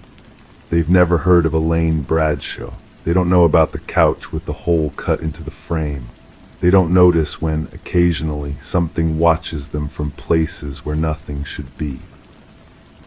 And somewhere, perhaps, Lucas Henning is still hiding inside the furniture of sleeping strangers, taking their pictures while they dream, drawing black ink across silent mouths, waiting for the perfect moment to emerge from his hiding place and turn nightmares into reality. Story 10, the tale began in a costume shop, its doors closing for the final time, the air heavy with the scent of old fabrics and forgotten dreams. Among the relics being sold off, a woman's hand reached out to touch a mask resting on a dusty shelf. Its features were delicate yet strangely lifelike, evoking a sense of unease in the dimly lit shop. The cashier's eyes widened as the woman placed the mask on the counter. "That's not ours," he mumbled, his voice barely above a whisper. Perplexed, she checked for a price tag, only to find none. With a shrug, she decided to take it home, unaware of the shadows that would soon creep into her life. That night, as the world slept, a soft sound stirred the silence. A whisper of fabric shifting, barely audible, yet enough to rouse her from slumber. Her eyes flickered open to find the mask missing from its place on the dresser. Instead, it sat perched on her nightstand, its gaze fixed upon her, a silent sentinel in the darkness. The woman, known as Catherine Reed, was discovered by her concerned neighbor the following morning. The front door stood ajar, allowing the morning light to spill inside, casting eerie shadows within the once serene home. The borrowed book forgotten, the neighbor stumbled upon a scene that would puzzle investigators for years to come. Detective Morgan arrived at the scene, her presence commanding yet shrouded in a veil of mystery. Forensics worked diligently, capturing the haunting stillness of the room with each click of the shutter. "No signs of forced entry," remarked an officer, his pen scratching notes onto paper. The detective's eyes scanned the room, absorbing every detail like a painting waiting to be deciphered. A lone drawer ajar, a lipstick-stained water glass, all seemingly ordinary except for the lifeless form of Catherine Reed. The medical examiner's somber expression revealed the enigma of her death. Cause of death unclear upon initial examination. "No visible wounds, no signs of struggle," he murmured, pointing to her frozen expression of terror. Catherine, an art appraiser known for her keen eye and meticulous nature, had met a fate shrouded in mystery. Colleagues spoke of her gift for spotting the slightest discrepancies, a talent that may have led her down a perilous path. The investigation took a chilling turn as security footage from the costume shop unveiled a peculiar interaction. The cashier's confusion, the owner's denial, it all hinted at a darker truth lurking beneath the surface, a truth woven into the fabric of ancient masks and whispered legends. The owner revealed a disturbing connection to a deceased collector whose estate sale had unleashed a series of inexplicable events. Each mask held a story, a dark history that transcended time and reason. Forensics uncovered a clue within Catherine's grasp, tiny fibers, foreign and enigmatic, hinting at a presence unseen yet deeply felt. A trail of mysteries intertwined, leading back through the shadows of forgotten tales. A retired detective, his hands trembling with the weight of untold secrets, shared a revelation from the past. ancient symbols hidden within the masks, a ritual of soul transference whispered through the ages, bound to claim those who dared to uncover its chilling truth. In a hidden journal within Catherine's apartment, the final pieces of the puzzle fell into place. Her frantic words painted a portrait of fear and realization, of a malevolent force lurking within the mask's hollow gaze, waiting to claim its next victim. The detective pieced together the fragments of a nightmare made real the fibers, the symbols, the deaths, all leading to a chilling conclusion. Catherine's heart had ceased from sheer terror, a fear so profound it defied explanation. Surveillance footage unveiled a figure moving through the night, wearing Catherine's mask, a twisted imitation of life that sent shivers down the spine of those who witnessed the spectral figure's haunting presence. The mask vanished into the night, only to resurface months later in a distant vintage shop, its hunger unsated, its purpose unchanged. The cycle continued unseen by most, a dance of death and rebirth played out in the shadows. The detective, haunted by the specter of the mask, kept Catherine's journal closed, a reminder of the unseen forces that lurked in the darkness. As night descended, she felt the weight of unseen eyes upon her, a chilling reminder of the mask's eternal hunt. The mask, a vessel for ancient malevolence, waited patiently for its next victim, its empty eyes fixed on a world ripe for the taking. And as the world slumbered, unaware of the darkness that lurked just beyond the veil of dreams, the mask waited, hungry for the souls that danced on the edge of oblivion. Story 11, the town held its secrets close, never whispering of the house at the edge of the woods. It stood solitary, a silent sentinel with windows like dark eyes and a porch bowed by the weight of time. No one laid claim to its ownership, no memory lingered of its builder. But when a band of wanderers strayed too near, they uncovered a mystery names etched into the wooden walls, carved deep like ancient runes. And at the very bottom, fresh and untouched, a name unknown to all but one. A name that sent shivers through the group, as one of them breathed, voice quivering, "That name is mine." The call came in the dead of night, a routine report of trespassing. The voice on the line belonged to Mason Wright, the intrepid hiker who stumbled upon his own name carved into the abandoned dwelling. The responding officers expected a simple case of mischief, perhaps a prank gone awry, but what they encountered defied logic. Detective Sarah Keller arrived as twilight draped the forest in shadows. Her flashlight pierced the darkness, revealing the weathered front of the house. 27 names cascaded down the eastern wall, some faded with age, others sharp as if freshly carved, and at the base, Mason Wright, the letters still redolent of sawdust. "I've never set foot here before," Mason declared, his breath a mist in the chilly air. "I cannot fathom how my name came to be here." The inquiry commenced, delving into the backgrounds of each name ensnared on the wall. The findings sent a chill through the investigative team. Each name belonged to a soul reported missing over the past 40 years, vanishing without a trace. Some cases lingered in the cold grip of uncertainty, others remained active investigations. But all shared a haunting similarity: the individuals had disappeared while journeying alone in the woods. Forensic experts meticulously cataloged each carving, noting the depths, the techniques, the aging patterns. The oldest name, Rebecca Hansen, harkened back to a vanishing from 37 years past, a tale of a young woman who ventured into the woods and never emerged. Search parties found naught but a lone boot by a stream. Interrogations with Mason yielded no connections to the area beyond his hiking party.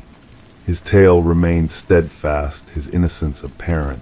The focus shifted to his companions. Emily Chen, the group's photographer, provided snapshots from their trek, Upon scrutiny, analysts discerned a disquieting figure lurking in the background of 3 photos, a shadowy silhouette, tall and lean, always obscured by the trees. "We traversed the trails alone," Emily maintained. "We would have surely remembered another presence." Detective Keller ordered a search of the house's interior. Dust cloaked every surface, furniture lay in disarray. But in the basement, a macabre tableau unfurled. Personal effects of the missing hikers were arranged meticulously on shelves: watches, backpacks, cameras, wallets, each item labeled with a name from the wall outside. Blood stains, concealed beneath attempts at cleaning, painted a grim history on the concrete floor. As the scrutiny deepened, Mason's demeanor grew increasingly fraught. Reports of eerie phenomena besieged him: whispers in the night, enigmatic footprints leading to his door. An officer was assigned to safeguard him, yet paranoia gripped his every breath. A breakthrough surfaced with the unearthing of land records from county archives.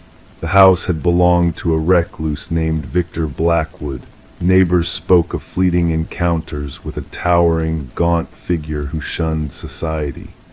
Blackwood had vanished 15 years prior, his disappearance never probed. A warrant granted access to the forest's depths.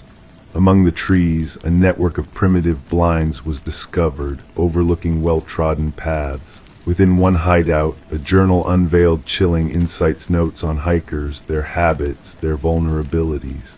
The script evolved from hunting techniques for animals to a macabre fixation on human quarry, detailing the selection process of each victim. The manhunt for Blackwood spanned jurisdictions, deploying helicopters and tactical units in pursuit. But the hunter eluded capture, slipping through the wilderness like a wraith. Mason retreated, his whereabouts unknown, and in a hidden chamber within Blackwood's house, a grim workshop awaited discovery, a fresh name awaiting its place on the wall. Detective Keller identified the name instantly, a technician integral to the investigation, missing without a trace. Surveillance encircled the house, cameras vigilant, sensors primed, and one fateful night the trap sprung. A sinewy figure emerged from the forest, defying nature's bounds.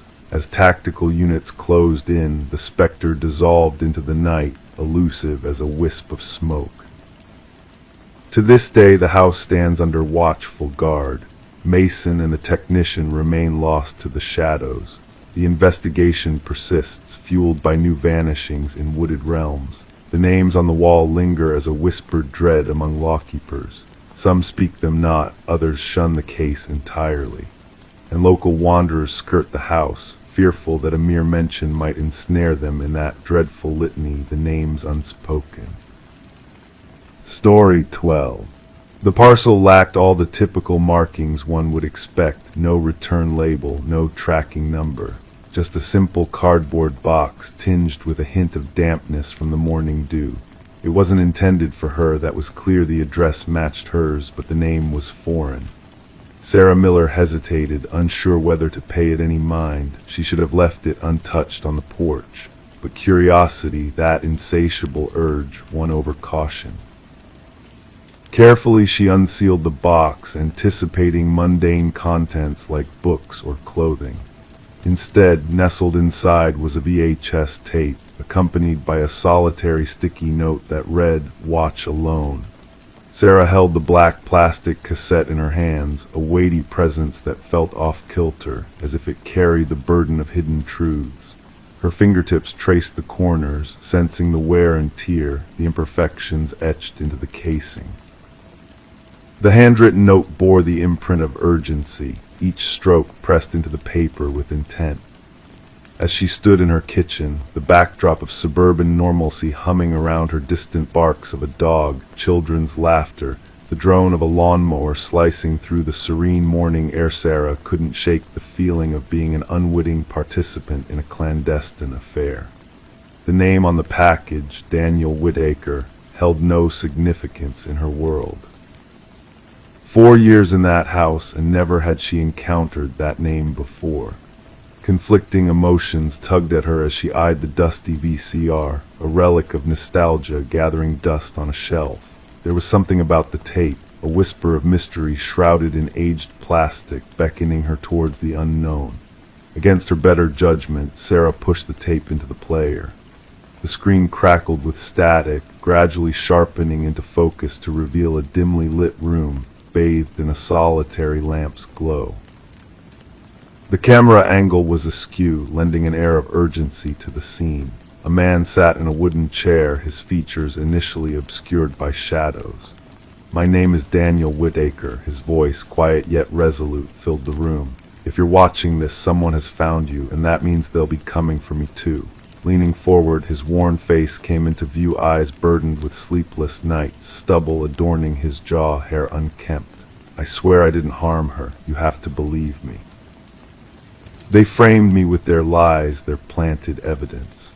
The camera wavered as Daniel adjusted it, offering glimpses of the stark room, barren walls, sparse furniture, the transient dwelling of a man ready to flee at a moment's notice. "They'll say I knew her, that we quarreled, that witnesses heard us arguing. None of it is true. I never laid eyes on Catherine Walsh until her face flashed on the news." His voice faltered, dead, murdered in her own home, and somehow my presence became the damning evidence. Detective Eliza Ramirez studied the identical VHS tape on her desk, the fifth to surface, each carrying Daniel Whitaker's desperate plea. Whitaker, the prime suspect in Catherine Walsh's murder, had vanished without a trace the day her lifeless body was discovered. The initial narrative surrounding the Walsh case seemed straightforward: a young professional woman strangled in her bedroom, no signs of forced entry, compelling DNA evidence pointing squarely at Whitaker. Eyewitness accounts placed a man matching his description near the victim's residence in the days leading up to the crime. Phone records corroborated his presence in the vicinity on the fateful night, cut and dried until the tapes began materializing. The tapes add a layer of complexity, Detective Ramirez intoned into her recorder, updating the case files. Whitaker is either orchestrating an elaborate ruse or unveiling a darker truth. Her evidence board told a tale of its own, smiling images of Catherine Walsh, chilling crime scene photos, maps pinpointing the delivery sites of the mysterious packages, and at the core, Daniel Whitaker's haunting driver's license photo, beseeching for justice. The investigation took a sharp turn when Ramirez unearthed Walsh's involvement in a whistleblower case against PharmaCorp, a pharmaceutical giant entangled in a web of government contracts. Walsh had stumbled upon discrepancies in their drug trial data, exposing a cover-up of severe side effects in a rush to push a new product to market. She was going to blow the whistle, a former colleague divulged to Ramirez in hushed tones, eyes darting nervously. Catherine had proof, damning evidence that executives were complicit in burying the truth. Her testimony was set for next week. Oddities began to surface. The DNA traces seemed too meticulously placed, devoid of the chaos one would expect from a crime scene. Witness statements appeared rehearsed, with eerie similarities across different accounts, and most troubling of all, security footage from nearby establishments mysteriously glitched during the crucial time frame surrounding the murder. 3 days after the initial tape, Sarah Miller received a second package. This time it held a trove of documents, clinical reports, internal correspondences, email transcripts, all bearing Catherine Walsh's digital seal of approval. The tide turned.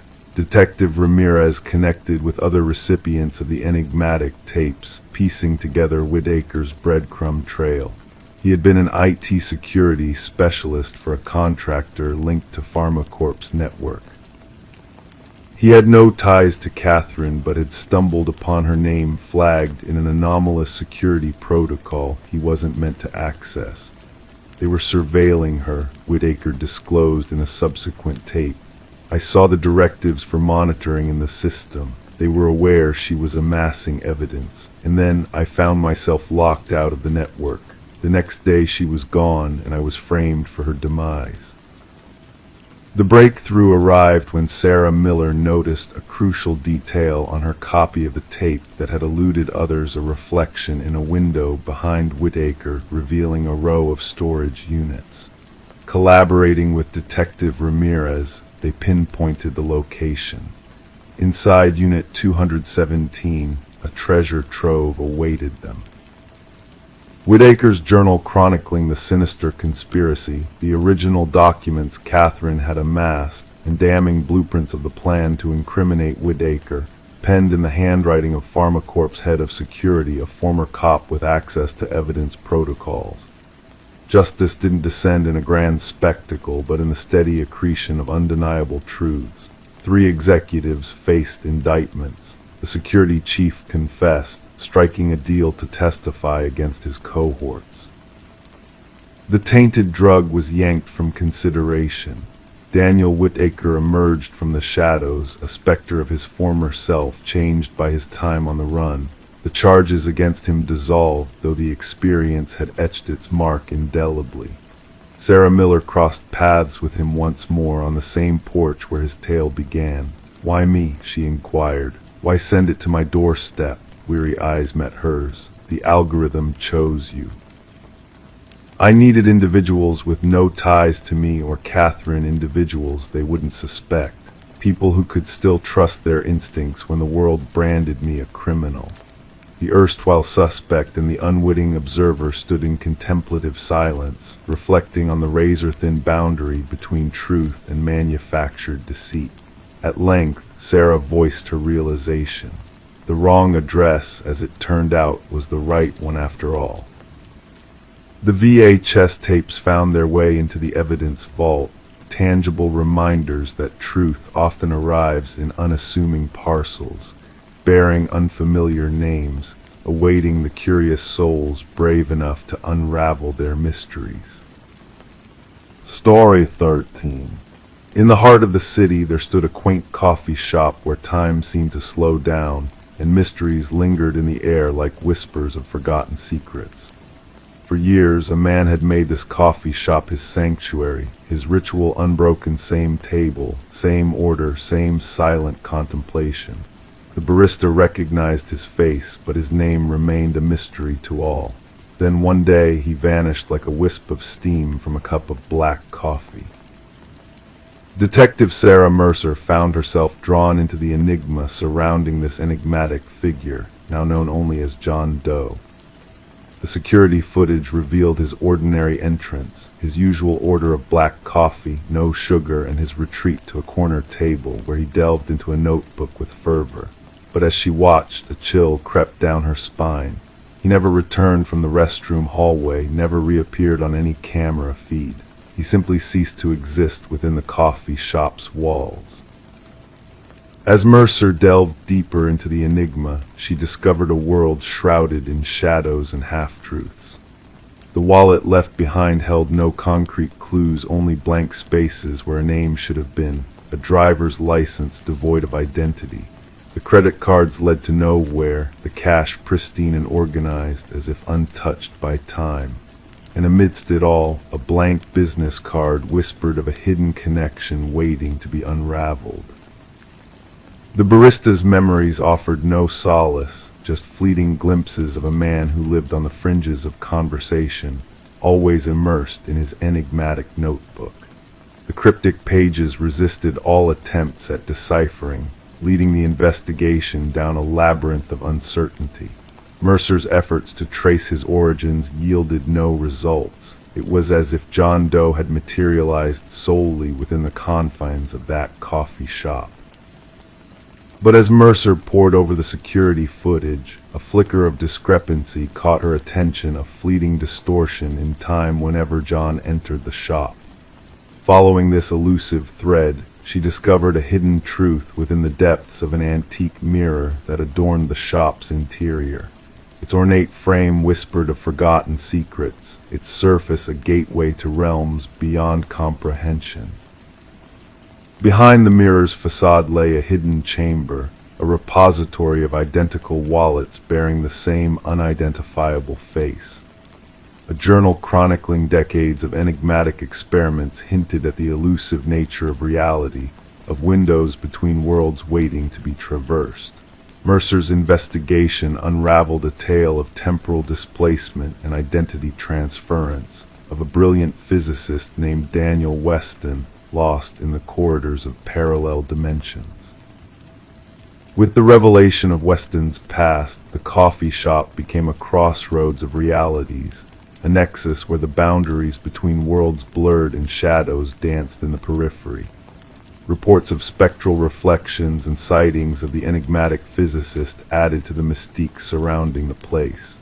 And in a moment of revelation, Mercer witnessed the convergence of two worlds in the shattered mirror, two versions of the same man existing in harmony and discord. As the final pieces of the puzzle fell into place, Mercer stood on the threshold of understanding, of glimpsing the infinite possibilities that lay beyond the confines of ordinary perception. And as the mirror shattered, as time and space wavered in uncertainty, a final message echoed through the empty coffee shop, a warning, a farewell to a world that dared to peer beyond the veil of reality. The tale of the man who didn't exist remained a haunting enigma, a testament to the fragility of boundaries and the mysteries that lie hidden in the quiet corners of our world. The coffee shop faded into memory, the building yielding to the inexorable march of time. Daniel Weston's fate remained entwined with the whispers of parallel dimensions, his legacy a beacon of curiosity and caution. And as Detective Mercer retreated from the shadows of her past, a fragment of the mirror adorned her wall, a reminder of the mysteries that lingered just beyond reach. In the quiet moments of twilight, she found solace in her notebook, in the echoes of a world where reality and illusion danced in a delicate balance. And amidst the fading echoes of a forgotten experiment, she found peace in the enigma of a man who dared to traverse the boundaries of existence. Story 14. Renovations were always destined to unearth curious artifacts, old newspapers, shattered trinkets, forgotten photographs. Yet when the couple pried up the floorboards, they stumbled upon a revelation, a letter tucked neatly beneath the wood. The paper, fragile and aged, bore a faded ink message, "Beware the knocker." Before they could process this cryptic warning, 3 sharp knocks reverberated through the vacant house. A shiver ran down their spines. Sarah and Michael had acquired the Victorian-era dwelling at an estate auction, captivated by its intricate moldings and storied past. Little did they anticipate that their renovation venture would unveil such disquieting secrets. Detective Alina Reed and her partner arrived on the scene, the floorboards still upturned to reveal the shadowy void below. With hands weathered from years of handling evidence, Reed delicately extracted the note with gloved fingers. The couple had already touched its inevitable contamination. As they recounted the unsettling knocking sound, Reed scrutinized their expressions. Their fear appeared genuine. Background checks on Sarah and Michael yielded no red flags, young newlyweds with solid credit and steady jobs. However, the house harbored a tangled history. The property had belonged to the Hargrove family for generations, lying empty for 2 years following the passing of the last inhabitant, Margaret Hargrove, an elderly recluse. Neighbors described Margaret as solitary yet amiable, with no known enemies and no suspicious circumstances surrounding her demise officially attributed to natural causes. Yet an unsettling aura lingered. Forensic analysis dated the note back some 20 years. The handwriting bore traces of distress, hinting at fear or urgency. At that time, Margaret would have been in her 60s, living with her late husband, Franklin. Reed delved deeper, scouring county records and interviewing acquaintances of the Hargroves. Franklin, a retired teacher renowned in the community for his woodworking prowess, left behind several handcrafted pieces in the house. A former student recalled Franklin's descent into paranoia during his final teaching years. He spoke of being watched. We assumed it was early dementia, the student reminisced. A breakthrough emerged during Reed's interview with Margaret's sister, now residing in a care facility. Though her memory wavered, certain details remained vivid. Margaret feared him toward the end, she confided. Not Franklin, but the knocker, the collector. Reed leaned in, prompting further revelations. Franklin was in gambling debts. The collector came knocking. 3 times, always 3 knocks. Margaret wanted to sell the house to settle the debt, but Franklin refused. Returning to the house with a forensic team, Reed orchestrated a systematic search of the crawl space. The cadaver dogs swiftly detected it beneath the foundation. Shrouded in plastic lay a male skeleton with multiple skull fractures.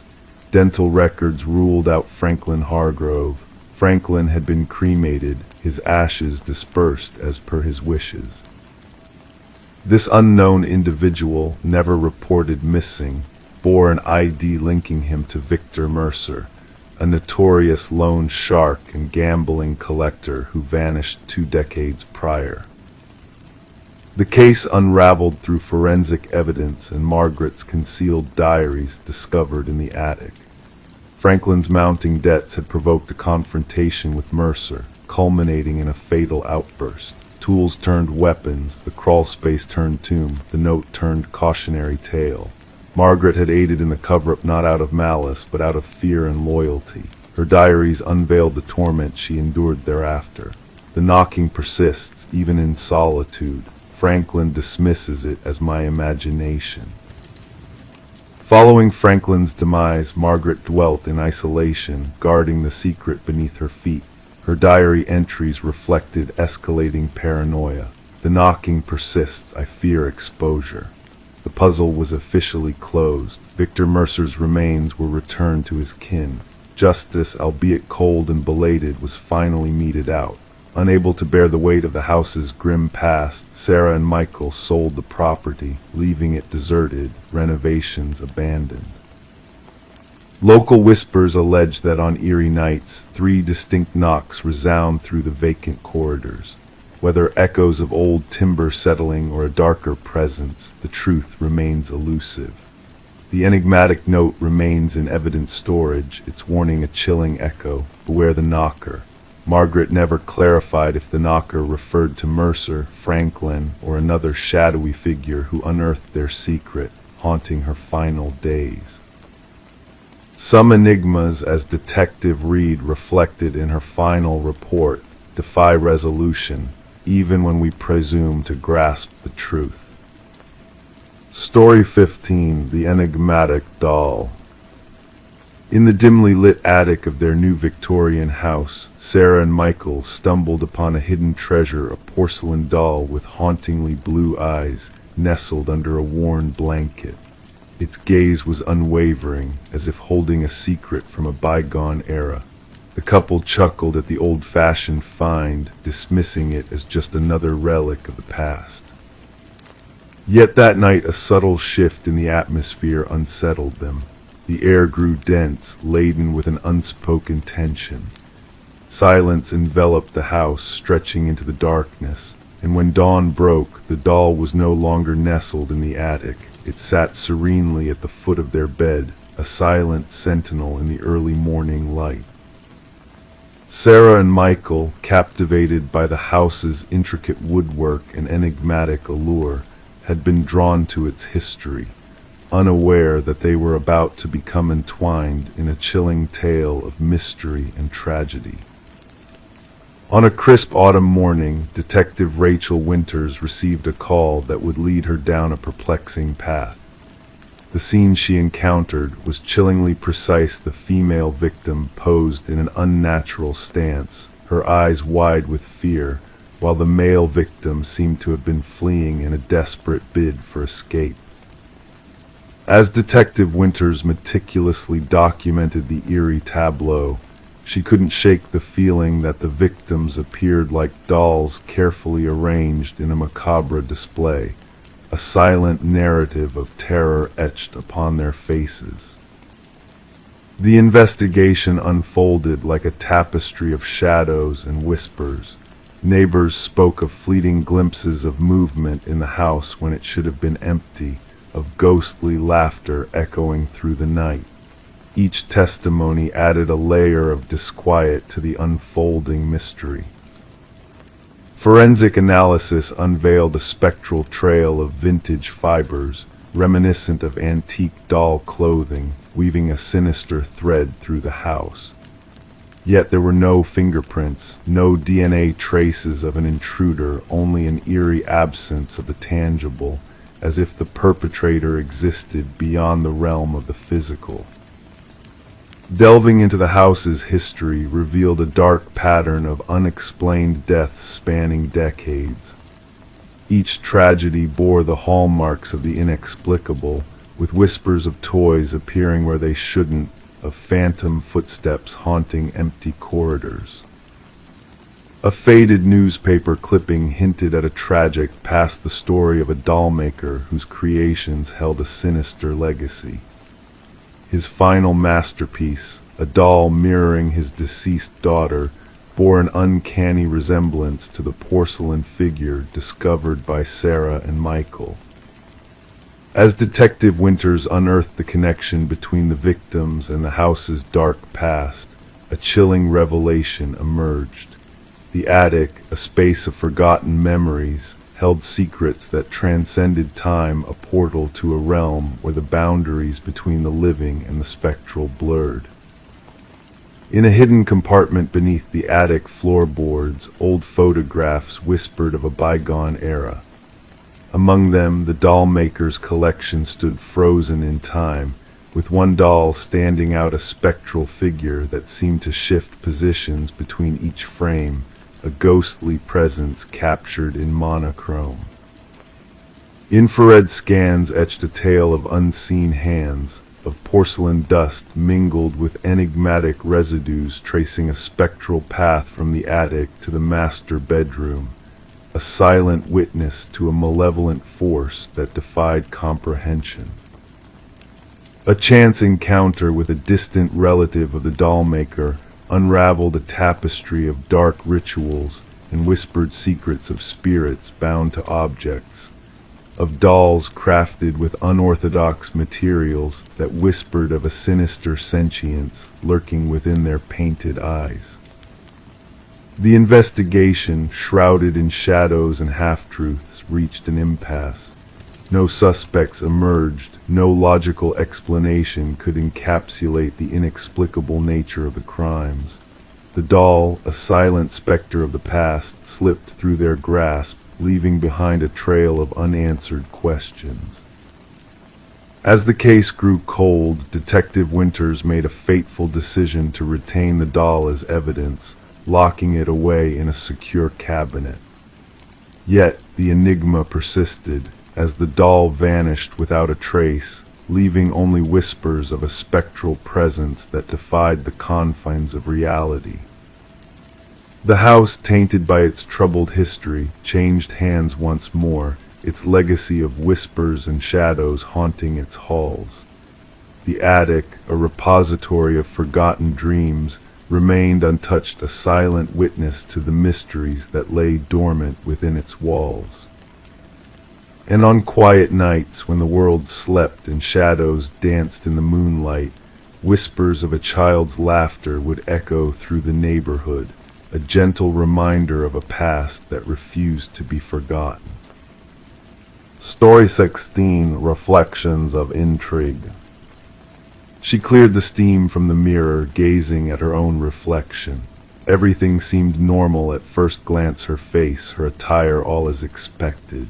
Yet a nagging sense of unease crept in the longer she looked. A flicker caught in the corner of her eye, a movement that didn't belong to her.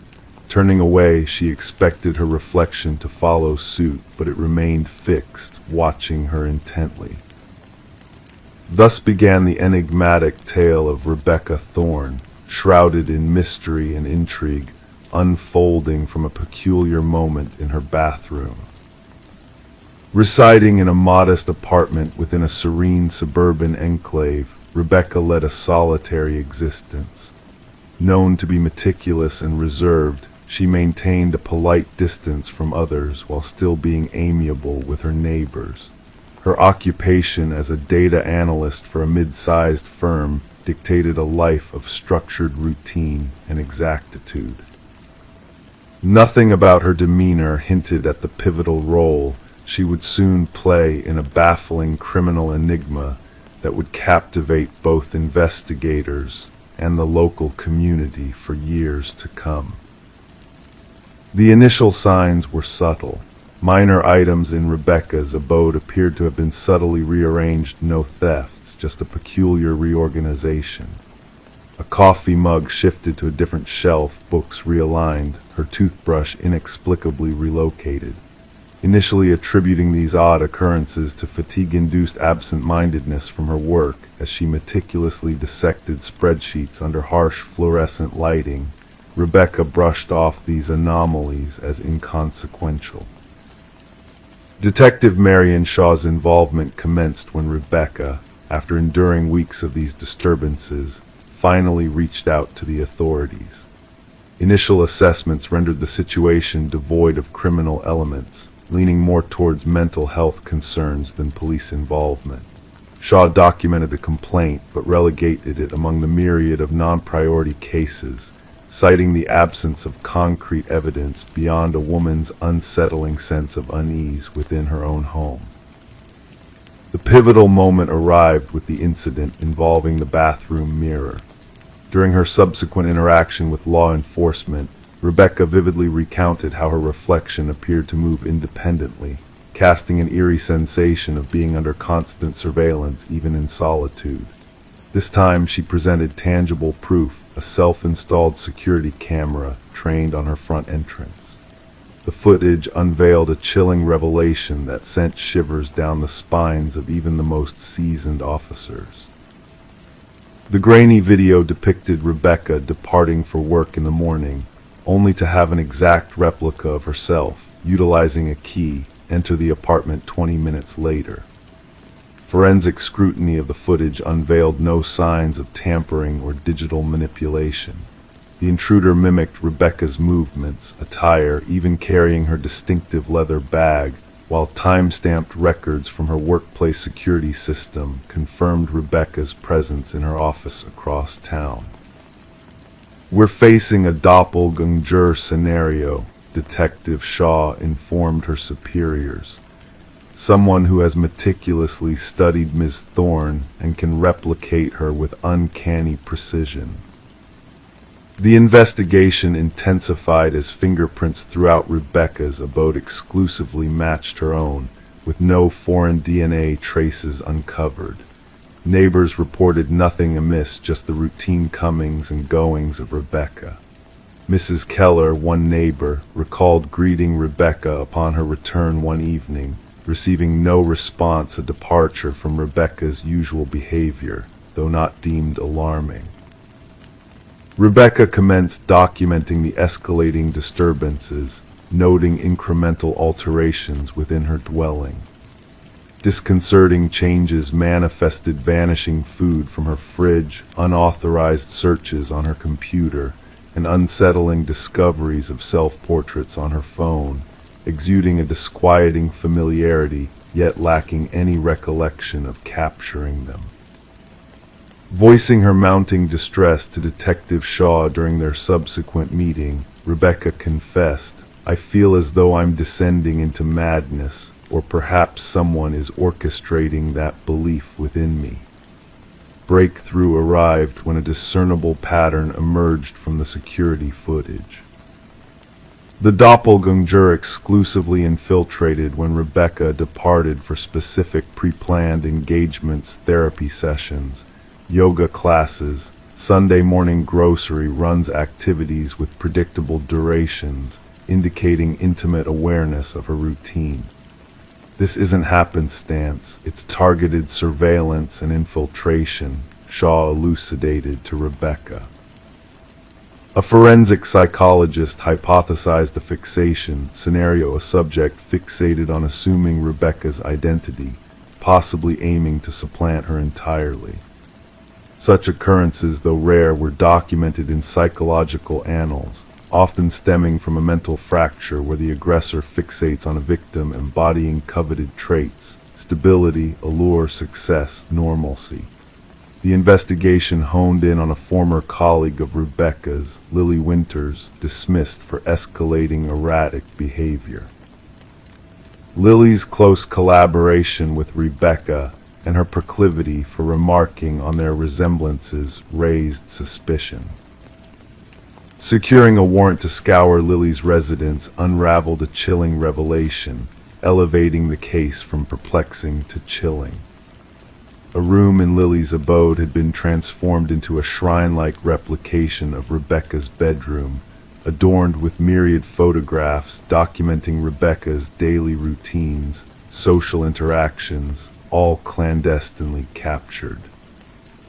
A wardrobe stocked with replicas of Rebecca's attire, cosmetics mirroring her preferences, and detailed notes on her behaviors, speech patterns, and daily rituals bespoke an eerie obsession. Most unsettling were the practice videos where Lily mimicked Rebecca's gait, gestures, and expressions, progressing from crude imitation to near-identical replication. "She aspired to be me," a subdued Rebecca murmured upon viewing the evidence. "Her intent wasn't merely emulation, it was annihilation of my identity." Forensic scrutiny unearthed sophisticated apparatus for key replication and electronic access card duplication, alongside an intricate system monitoring Rebecca's movements, including a meticulously crafted calendar forecasting her schedule. Lily's ultimate goal remained elusive, with journals oscillating between first and third-person narratives, at times delineating Rebecca as both me and her within a single passage. A chilling final entry forewarned, soon, only one shall endure, the stronger entity shall prevail. Upon authorities moved to apprehend Lily, she had vanished, leaving behind signs of abrupt departure, drawers ajar, certain technology missing. A nationwide alert ensued as Rebecca entered protective custody, resettled in a secure, undisclosed location under constant surveillance. Weeks of vigilant monitoring across her former haunts yielded no sign of Lily. The narrative took a sinister turn when a security officer at Rebecca's former workplace reported an anomalous sighting. Rebecca had purportedly been witnessed entering the premises despite her leave of absence. Subsequent footage affirmed the intrusion. A doppelganger, mirroring Rebecca's appearance, had accessed the building using a valid ID card, sifting through her files at her former workstation before exiting. The chilling implications surfaced. Lily hadn't absconded. She had executed her plan, assimilating into Rebecca's existence while the authentic Rebecca remained concealed. The case lingered unresolved, with Lily Winters at large. Rebecca Thorne opted not to reclaim her former life, forging a new identity in a covert location. Detective Shaw preserved a photograph on her desk, a visual juxtaposition of two strikingly similar women, one being Rebecca Thorne, the other Lily Winters. Occasionally, she scrutinized their features, seeking nuances that would differentiate one from the other. Shaw often imparted a sobering reflection to her prot.gs. The true horror lies not in someone resembling you or sounding akin to you, but in their fervent desire to subsume your essence, effacing themselves in the process. Identity isn't merely the facade we present to the world, it's the sanctum we guard vigilantly. Sometimes its true worth dawns upon us only when threatened with theft. Story 17. The worn envelope, its once white corners now tinged with age, bore a fresh stamp, as if just whisked from the post office. The detective's hands unfolded it with gentle precision. Inside lay a single sheet of paper, the words typed hurriedly in a jagged script, I am sorry for what I did. The paper exuded a faint dampness, a metallic tang hanging in the air. A reddish smear, unmistakably blood, stained the edge, catching the detective's keen eye. Detective Sarah Morgan sealed the letter in an evidence bag, her gloved fingers moving deftly. The forensics team's findings confirmed her suspicions the blood belonged to the victim of an unresolved murder case that had plagued the department for years. Rebecca Warren, a young journalist, had met a tragic end in her own home, her body riddled with stab wounds, her work scattered like fallen leaves. The missing laptop hinted at a connection between her death and the story she had been pursuing. Countless interviews and fruitless lies had mired the investigation in a cold silence until the arrival of this ominous letter addressed simply to Homicide Division. Few fingerprints adorned the paper and envelope, hinting at a cautious sender who had worn gloves. The postmark, however, breathed new life into the case. Detective Morgan gathered her team in the dimly lit briefing room, where the walls whispered tales of unsolved mysteries.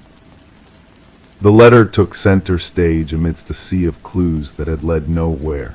"This changes everything," Morgan proclaimed. "Our killer shows remorse." Detective James Chen, her steadfast partner in this relentless pursuit of truth, regarded the letter with a skeptical gaze. "Or perhaps it's a clever ruse," he countered, "a theatrical ploy to toy with us." The forensic experts traced the unique typewriter patterns to a long-extinct model, a relic of the past but not beyond reach. Their search expanded to antique shops and collectors across the region. As the investigation deepened, they delved into Rebecca's life, a tapestry woven with threads of determination and a quest for justice. Her editor painted a portrait of a fearless journalist unearthing corruption's darkest secrets. Her latest inquiry delved into a prominent family embroiled in a web of power and deceit. The family's patriarch's recent demise had stirred a hornet's nest of disputes and accusations among the siblings. Rebecca's boyfriend, Michael Barnes, once a pillar of strength, now bore the weight of suspicion. Subtle shifts in his demeanor betrayed a hidden truth. Rebecca feared she was being followed, he confessed, his voice trembling with regret. "I dismissed her concerns as paranoia fueled by her investigations. I should have listened." As the detectives probed deeper, a second letter materialized, echoing the first in its ominous tone, more words woven with blood, revealing a web of secrets. She delved too deeply into the family's secrets, the inheritance, the patriarch's demise. It was never meant to end like this. The tendrils of the investigation led them to the opulent mansion of the deceased patriarch, where the eldest son, Richard, stood guard over a trove of antiques, including vintage typewriters. His alibis crumbled under scrutiny, his words too polished, too rehearsed. A breakthrough emerged when microscopic fibers on the envelopes linked back to custom stationery used solely by the youngest daughter, Eleanor. Richard's request to borrow her stationery weeks prior unfurled a twisted tale of betrayal. A search of Richard's abode unearthed a hidden chamber adorned with relics of Rebecca's demise clippings, surveillance, and the damning typewriter. The blood spoke the truth of Rebecca's final moment. The tangled web between Richard and Michael, once hidden in shadows, now bared its fangs. Financial transactions traced a sinister dance of deceit leading to Rebecca's untimely end. Michael's tearful confession shattered the facade of innocence. Rebecca uncovered Richard's dark secret, his hand in his father's demise. He whimpered. "I relayed her findings, believing it a mere scare tactic. I never envisioned her tragic fate." Eleanor's revelation, a clandestine recording of Richard and Michael's sinister pact, sealed their fates. Richard's chilling words echoed in the courtroom. She must be silenced forever. In a bid to escape justice, Richard's flight ended in handcuffs. The trial laid bare a tapestry of betrayal, woven with blood-stained letters, incriminating typewriters, and financial threads of deception. Michael's testimony, a plea for redemption, unraveled the web of lies spun by Richard. Despite his proclamations of innocence, the scales of justice tipped against him. The jury's swift verdict echoed the final chapter of a saga steeped in tragedy and deceit. As Richard faced his reckoning, Detective Morgan approached Rebecca's grieving parents, a silent gesture of solace amidst unspeakable loss. The blood-stained letters bore witness in evidence storage, a silent testament to the frailty of even the most meticulously orchestrated crimes. The case of Rebecca Warren stood as a beacon in the annals of detective lore, a reminder that shadows eventually yield to the piercing light of truth, often born on the whisper of an old typewriter and the weight of remorse that shadows even the darkest hearts. Story 18. It began with a mere pocket dial, a jumble of static and muffled sounds that the operator nearly dismissed as inconsequential. But then, amidst the white noise, a voice pierced through the chaos, a woman, speaking urgently in hushed tones. "He's here." And then an eerie silence enveloped the line. The mysterious call had originated from an empty house, a dwelling long forsaken by its inhabitants, its rooms steeped in a haunting stillness. There were no traces of forced entry, no disturbances to hint at an intruder. Yet in the dimly lit kitchen, amidst the layers of dust, the phone rested upon the countertop, its screen softly aglow. The call had been placed mere minutes ago, a fact that sent a shiver down Detective Morgan Reed's spine as she replayed the message for the 5th time. The whispered words lingered in the air, carrying an essence of desperation, of unyielding terror, of the impossible. This abandoned property had once belonged to the Sullivan family, who had vacated it after a devastating fire ravaged the west wing of the house. Since then, the residence had remained uninhabited, visited only sporadically by a caretaker who swore that no one had trespassed within its walls for years. "Background check on the number," Morgan inquired of her partner, Detective Walsh. The response revealed that the number was registered to Catherine Sullivan, the deceased daughter of the family. She had perished in a tragic car accident 3 years prior. As Morgan gazed at the phone enclosed in an evidence bag, the enigma deepened. How could a deceased woman's phone be making calls from a deserted house? The very fabric of the case seemed to defy logic. Upon closer inspection, the forensic team unearthed no substantial leads. The phone bore no identifiable fingerprints save for faint smudges that eluded classification. No footprints marked the path to or from the residence, and the locked doors and sealed windows guarded their secrets. The heart of the investigation became the cryptic recording, a mere 11 seconds of static, of labored breaths, of 5 poignant words that echoed through the void. Voice analysis confirmed a chilling truth: Catherine Sullivan's voice, with a staggering 98% certainty. The timestamp of the call aligned precisely with the moment of Catherine's tragic demise, down to the very minute. In their pursuit of answers, Morgan and Walsh delved into the lives of those who had known Catherine. Her father, now remarried, appeared genuinely perplexed by the inexplicable events. Her mother, dwelling in solitude within a modest apartment, crumbled upon hearing the recording. "That's my Katie," she murmured, her voice laden with sorrow. "She sounds so frightened." Mark Jennings, Catherine's former beau at the time of her passing, provided an alibi for the night of the call, his presence at the hospital during a night shift, corroborated by numerous witnesses and security footage. Moreover, the house had stood vacant. The pieces of the puzzle refused to align, yet the unsettling truth lingered. A breakthrough arrived when Catherine's mother contacted Morgan, her voice trembling with urgency. "I stumbled upon something in Catherine's belongings," she confessed. "Her journal, the final entry. You must see it." Within the journal lay a narrative of Catherine's relationship with Mark, a tale that unfolded from tender beginnings to a descent into control, isolation, and ultimately fear. The last entry bore a chilling message: he discovered my plans to depart. His rage knows no bounds. If harm befalls me, it will not be by chance. Confronted once more, Mark's facade crumbled under the weight of scrutiny. Do you suspect me of inflicting harm upon Katie due to her words? He retorted, his bravado faltering. That is no evidence. The records indicate you were the first responder at the scene of the accident, Morgan pointed out, before the arrival of emergency services. I was frantic when she failed to appear. I sought her out, he insisted. Her vehicle veered off a remote road. How did you pinpoint her location? His complexion blanched. I told you I was concerned. Prompted by newfound suspicions, investigators revisited the site of the accident. Though the wreckage had long been removed, Morgan sanctioned a ground-penetrating radar scan of the vicinity. Beneath the earth, buried 20 feet from the crash site, lay Catherine's actual phone, the very device that had been concealed from sight, its existence unbeknownst to all save her killer.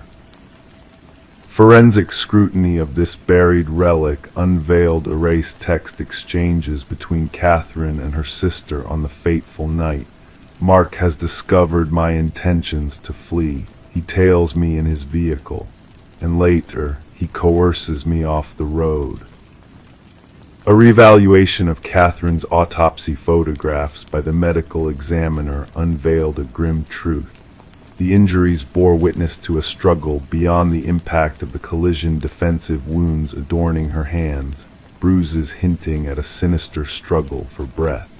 As the authorities descended upon Mark's residence to effect his arrest, they stumbled upon a trove of incriminating evidence. Mementos pilfered from Catherine's kin, a shrine adorned with her likeness, and a cache of articles chronicling her untimely demise. Amidst his possessions lay tools of deception and audio manipulation software, scripts detailing the creation of the spectral call, a macabre charade devised to confound the truth-seekers and torment the bereaved. The scope of the investigation widened to encompass prior cases wherein Mark had been involved as an emergency responder. 2 additional fatalities of young women, veiled as accidents, emerged from the shadows of obscurity. Both victims had shared a connection with Mark, a link laced with malevolence and deceit. 6 days into the pursuit, officers chanced upon Mark's vehicle stationed outside the Sullivan abode. Within its confines, they discovered him seated in the kitchen, fixated upon a phone identical to Catherine's. Meekly, he submitted to apprehension. She refused to be silenced, he murmured to Morgan during interrogation. Even after I extinguished her voice, she persisted in accusing me. I needed the world to believe she lingered, a specter beyond reach. A ghost bears no testimony. The jury convened to pass judgment, deliberated for scant hours before pronouncing Mark guilty of premeditated murder. As the pronouncement reverberated through the courtroom, Catherine's mother clutched her daughter's journal to her chest, a semblance of closure attained. Justice had been served not through ethereal means, but by virtue of the voice that Catherine had bequeathed, a testament etched in ink, a chronicle of her fears and her unwavering plea for sanctuary. The phone from the desolate homestead now resides within the confines of an evidence vault, a relic of a bygone tragedy. At times, officers claim to hear its phantom ring, though its power source had been long severed. Catherine's narrative endures not as a spectral lore, but as a poignant reminder that the silenced will always find a way to be heard, their truths echoing across the chasm of time. Story 19. The river flowed lazily that morning, its surface smooth as glass, reflecting the gentle light of dawn. The fisherman, lost in his thoughts, almost missed the sight of a suitcase bobbing near the shore. Initially dismissing it as a pile of discarded clothes, he hesitated as a peculiar odor reached his nostrils, thick, heavy, impossible to ignore. Approaching cautiously, he noticed the chains wrapped around the case, its edges worn by time and exposure. When authorities pried it open, their grim discovery sent shivers down their spines. Inside lay not garments, but a tangle of hair, fingers frozen in a haunting grip, and nestled at the bottom, a chilling note whispered, "This isn't the first." Detective Sarah Mercer arrived at the scene, a handkerchief pressed to her nose to ward off the stench. The victim, a woman in her mid-30s named Catherine Walsh, lay before her, her once dark hair now matted and her pale skin bearing the marks of the river's embrace. The medical examiner worked meticulously, documenting every detail before the body was respectfully removed. What struck Mercer was not just the gruesome disposal, but the eerie care taken with the victim's appearance: manicured nails, freshly styled hair, adorned in luxurious attire. She wasn't murdered here, Mercer mused, her gaze following the gentle lapping of the water against the muddy shore. She was prepared, showcased. Catherine Walsh, a successful real estate agent known for her high-end listings, lived a solitary life in a posh neighborhood, her immaculate home a testament to her meticulous nature. Colleagues painted a picture of a driven, meticulous woman who kept her personal life closely guarded. Her sudden disappearance, reported by her assistant when she missed a crucial showing, raised alarms among those who knew her best. As investigators delved into Walsh's life, they found a pristine home, a place where every item had its designated spot, every surface gleamed with perfection. But a slight anomaly caught their attention. In her office, a drawer left slightly open, revealing a leather-bound journal.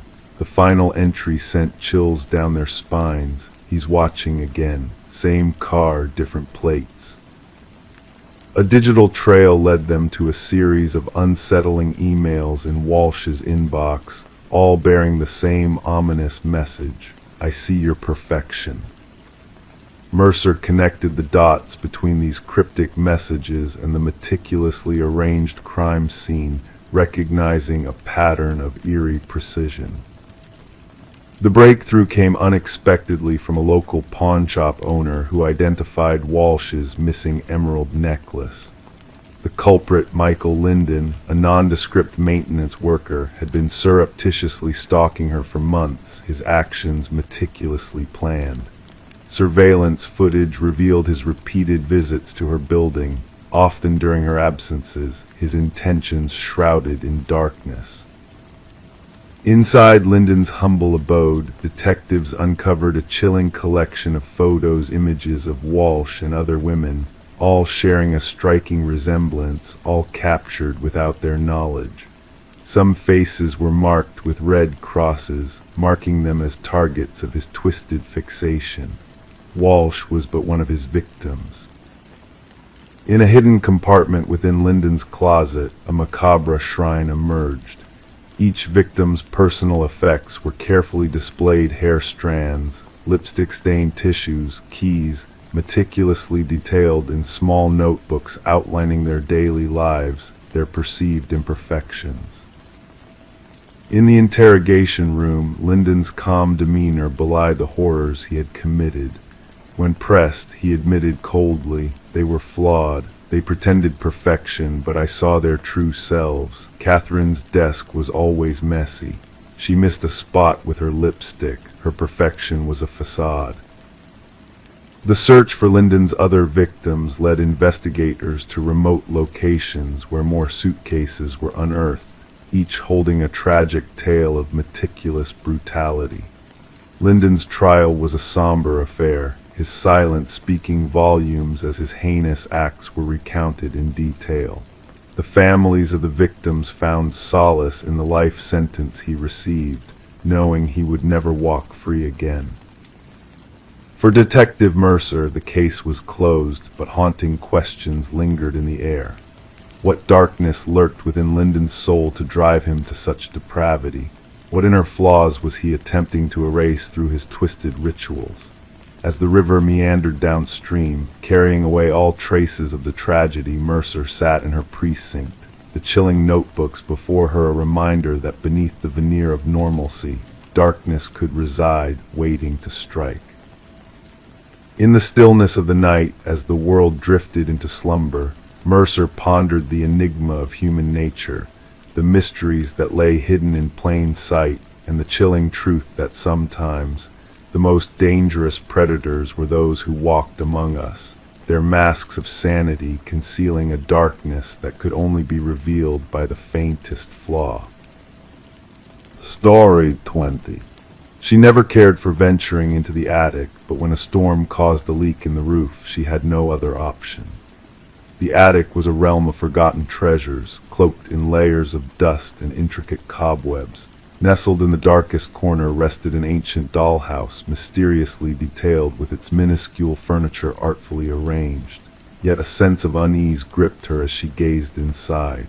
The figures within were not mere dolls, they were delicate, hand-carved replicas of her very own family. Each tiny figure meticulously positioned exactly as they sat downstairs, except for one.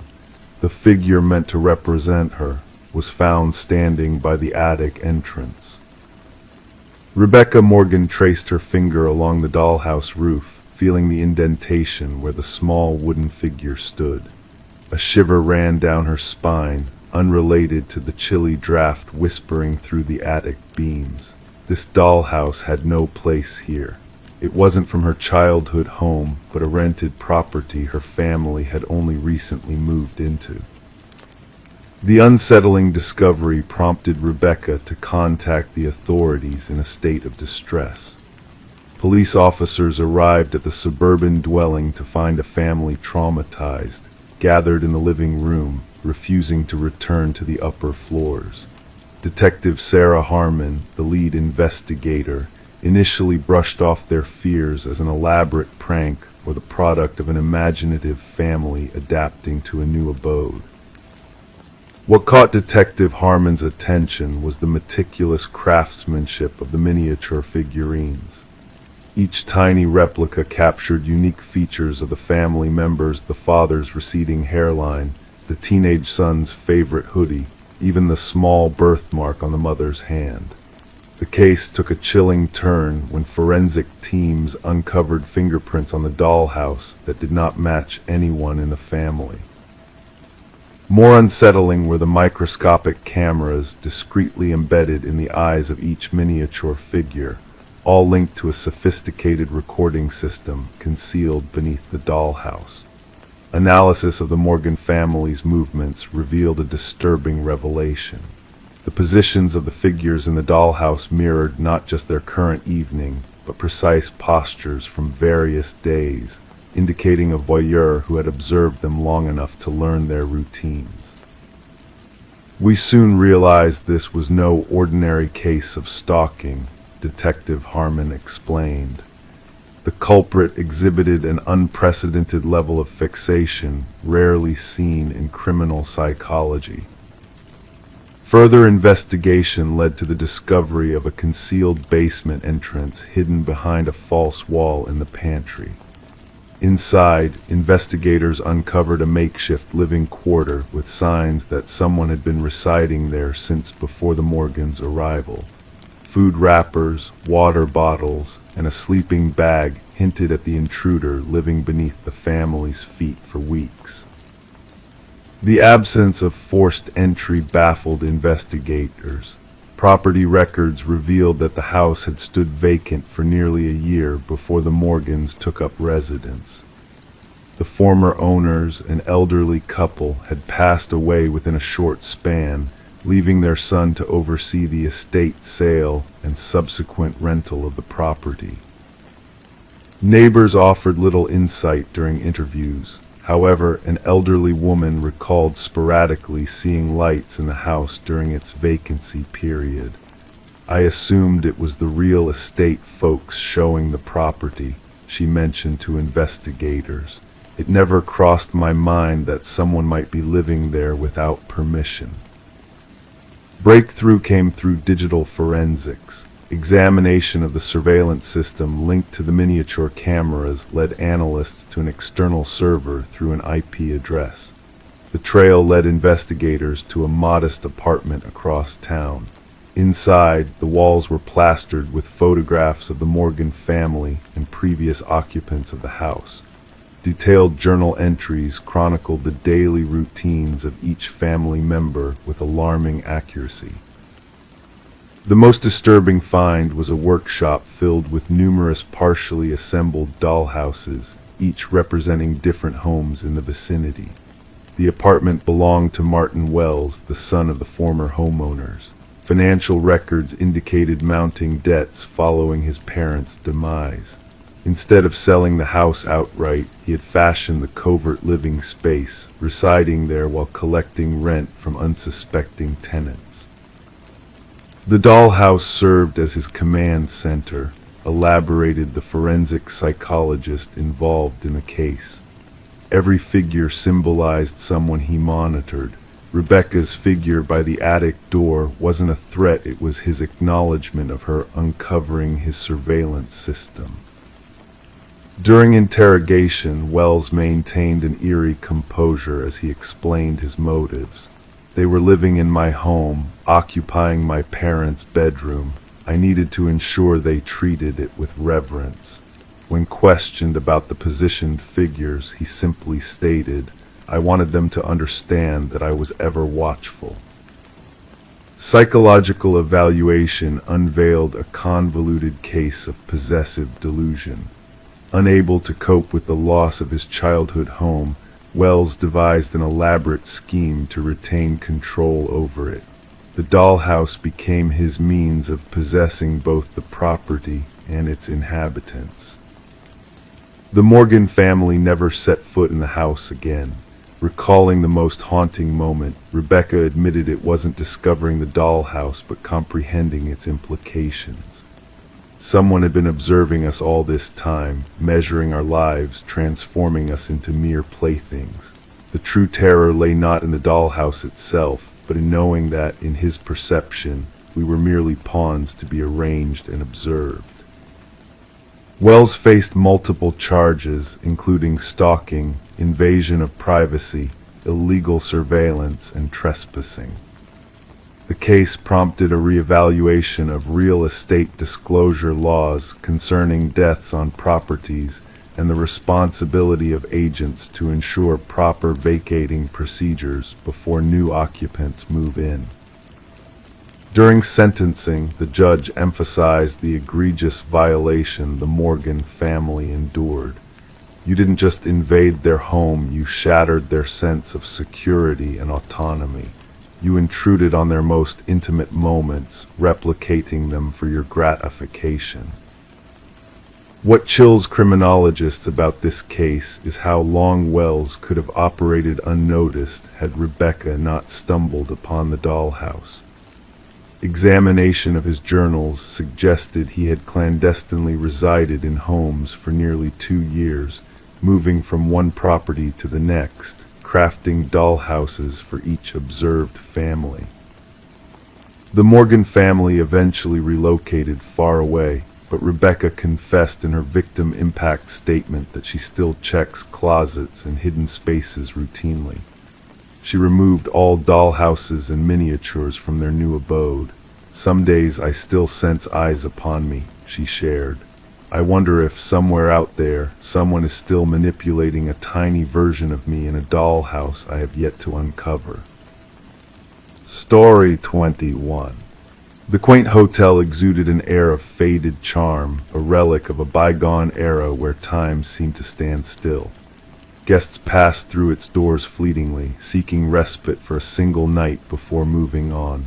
The receptionist, with a peculiar glint in his eye, handed her the key with a cryptic warning. "Just avoid the last door on the left," his voice barely more than a whisper, laden with unspoken mysteries.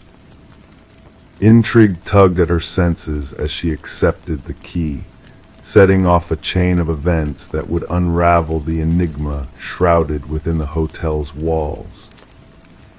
That evening, shrouded in the dim glow of flickering lights, she wandered down the corridor, the aged floorboards creaking beneath her feet. Pausing before the unassuming door at the end, she hesitated, drawn by an inexplicable force. The brass handle sent a chill through her fingers, the wood rough against her palm. To the casual observer, it appeared no different from its companions, blending seamlessly into the nondescript hallway until she pressed her ear against it. A soft, rhythmic breath whispered from the other side, an eerie presence stirring in the stillness, beckoning her to unlock the secrets within. Detective Morgan Reed, weary from sleepless nights haunted by unsolved cases, entered the room shrouded in caution tape, a barrier between the mundane world and the macabre reality within. The metallic tang of blood tainted the air, a scent that clung to her senses like a foreboding omen. The scene before her unfolded like a chilling tableau, a pristine bathroom juxtaposed with a scene of unspeakable horror. A young woman, her once bright hair cascading like a golden veil, lay motionless on the floor, her vacant gaze fixed upon unseen horrors above. Detective Reed knelt beside the victim, a silent witness to the tragedy that had unfolded within these walls. As the forensic technician meticulously documented the scene, Reed absorbed the grim details, a puzzle with pieces that refused to align. The pattern was unmistakable, another victim in a string of unnerving occurrences. The victim's elegant attire clashed with the sordid setting, a stark reminder of the dualities that lurked within the shadows. The motel manager, a spectral figure in the doorway, divulged fragments of a narrative stained with fear and disbelief. A loan paid in cash, a life extinguished in the solitude of an overlooked room. Back at the precinct, Reed pieced together the fragments of a chilling mosaic. 3 women, their lives intertwined by tragedy, their deaths echoing through the empty corridors of forgotten motels. The whispers of a predator on the loose, a phantom preying on unsuspecting souls. The evidence boards overflowed with photographs, each frame a haunting reflection of lives extinguished too soon. The autopsy report revealed the cruel reality: death by strangulation, a cruel hand silencing the innocent. The absence of DNA under the victim's nails hinted at a familiarity between killer and prey, a connection woven in shadows. Reed delved deeper, peeling back the layers of deception that cloaked the truth in obscurity. The search for answers led her down a labyrinthine path, each twist and turn revealing a darker facet of the human psyche. In a moment of revelation, a breakthrough emerged from the shadows of secrecy. A clandestine lover, a man with a hidden life, emerged as a person of interest. Charles Emerson, a figure of prominence, harbored secrets that mirrored the darkness lurking within the hotel's confines. Reed's intuition honed in on the subtle nuances, the unspoken truths that lingered in the spaces between words. The investigation unfurled like a tapestry of deceit, each thread leading back to Emerson, a man with a facade as polished as the lies he spun. The web of evidence tightened around him, revealing a sinister truth hidden in plain sight. Emerson's world crumbled under the weight of his sins, his carefully constructed reality unraveling like a frayed tapestry. As the trial unfolded, the courtroom became a stage for justice, a reckoning for the lives lost to a predator's whims. Emerson's mask of indifference cracked, revealing the hollow void that lay beneath a void devoid of remorse, devoid of humanity. Reed bore witness to the facade crumbling, a glimpse into the darkness that lurked within the human soul. The media christened it the door on the left case, a moniker that echoed through the annals of true crime lore. Psychologists dissected Emerson's pathology, seeking to unravel the enigma of his twisted desires. But for Reed, the case remained an open wound, a reminder of the darkness that lurked behind closed doors. In the hushed confines of the evidence locker, 3 hotel keys lay dormant, silent witnesses to the horrors that transpired within the hotel's walls. Each key a portal to a realm of nightmares, a testament to the fragility of human nature. Reed's footsteps echoed down empty hallways, the phantom whispers of the past guiding her towards the truth that lingered behind closed doors. Story 22. The apartment had sat silent and still for what felt like an eternity. When the new tenants crossed its threshold, they anticipated only the presence of dust particles dancing in the sunlight, perhaps a piece of furniture abandoned by its previous owner. However, one door resisted their gentle nudges, a closet, its secrets hidden behind a locked barrier. With a collective effort, the landlord pried it open, expecting to uncover a collection of old coats or forgotten trinkets. Instead, they were met with a sight that sent shivers down their spines. The walls bore witness to a desperate struggle, etched with deep, jagged scratches that seemed to plead for freedom. And nestled in the corner, a relic of the past, a vintage flip phone, its screen still faintly aglow with an unread message. Detective Morgan Shaw, a seasoned investigator with a keen intuition, had encountered her fair share of grim scenes over the years. But the sight before her stirred a primal unease within her, not from the presence of blood or overt violence, but from the haunting implications of those claw marks, a silent testament to someone's harrowing confinement and battle for survival. "We must bring in forensics without delay," she instructed her partner, Officer Reed, who diligently documented the eerie tableau before them, "and gather the records of the previous tenants." The message on the abandoned phone was chilling in its simplicity. "I know what you did." The landlord, a man perpetually on edge with clammy hands, nervously shared that the former tenant had vanished abruptly, leaving unpaid rent in their wake. A young woman kept to herself, left without a word nearly half a year ago, he murmured, his gaze skirting away from the closet as if fearful of its secrets. Never a troublemaker. The forensic analysis uncovered a haunting truth hidden within the scratches on the wall's traces of blood, most belonging to a single individual presumed to be the missing tenant, Emma Caldwell, a 28-year-old woman reported as absent from her workplace. Yet among the genetic evidence, two distinct DNA profiles emerged, one unidentified, the other belonging to a man supposedly deceased for the past 2 years.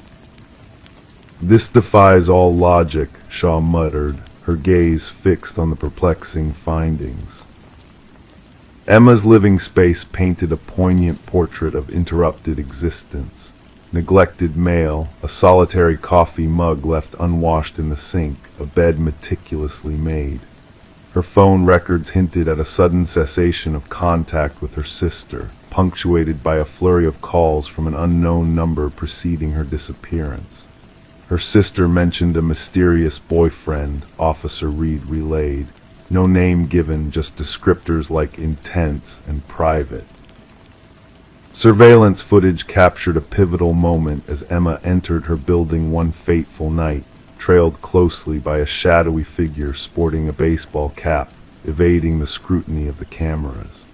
The pieces began to align when partial fingerprints matching the presumed deceased Derek Mercer were discovered on the inside doorknob of the enigmatic closet. He staged his own demise, Shaw deduced. But what ties him to Emma, and what dark secrets lie buried within this enigma?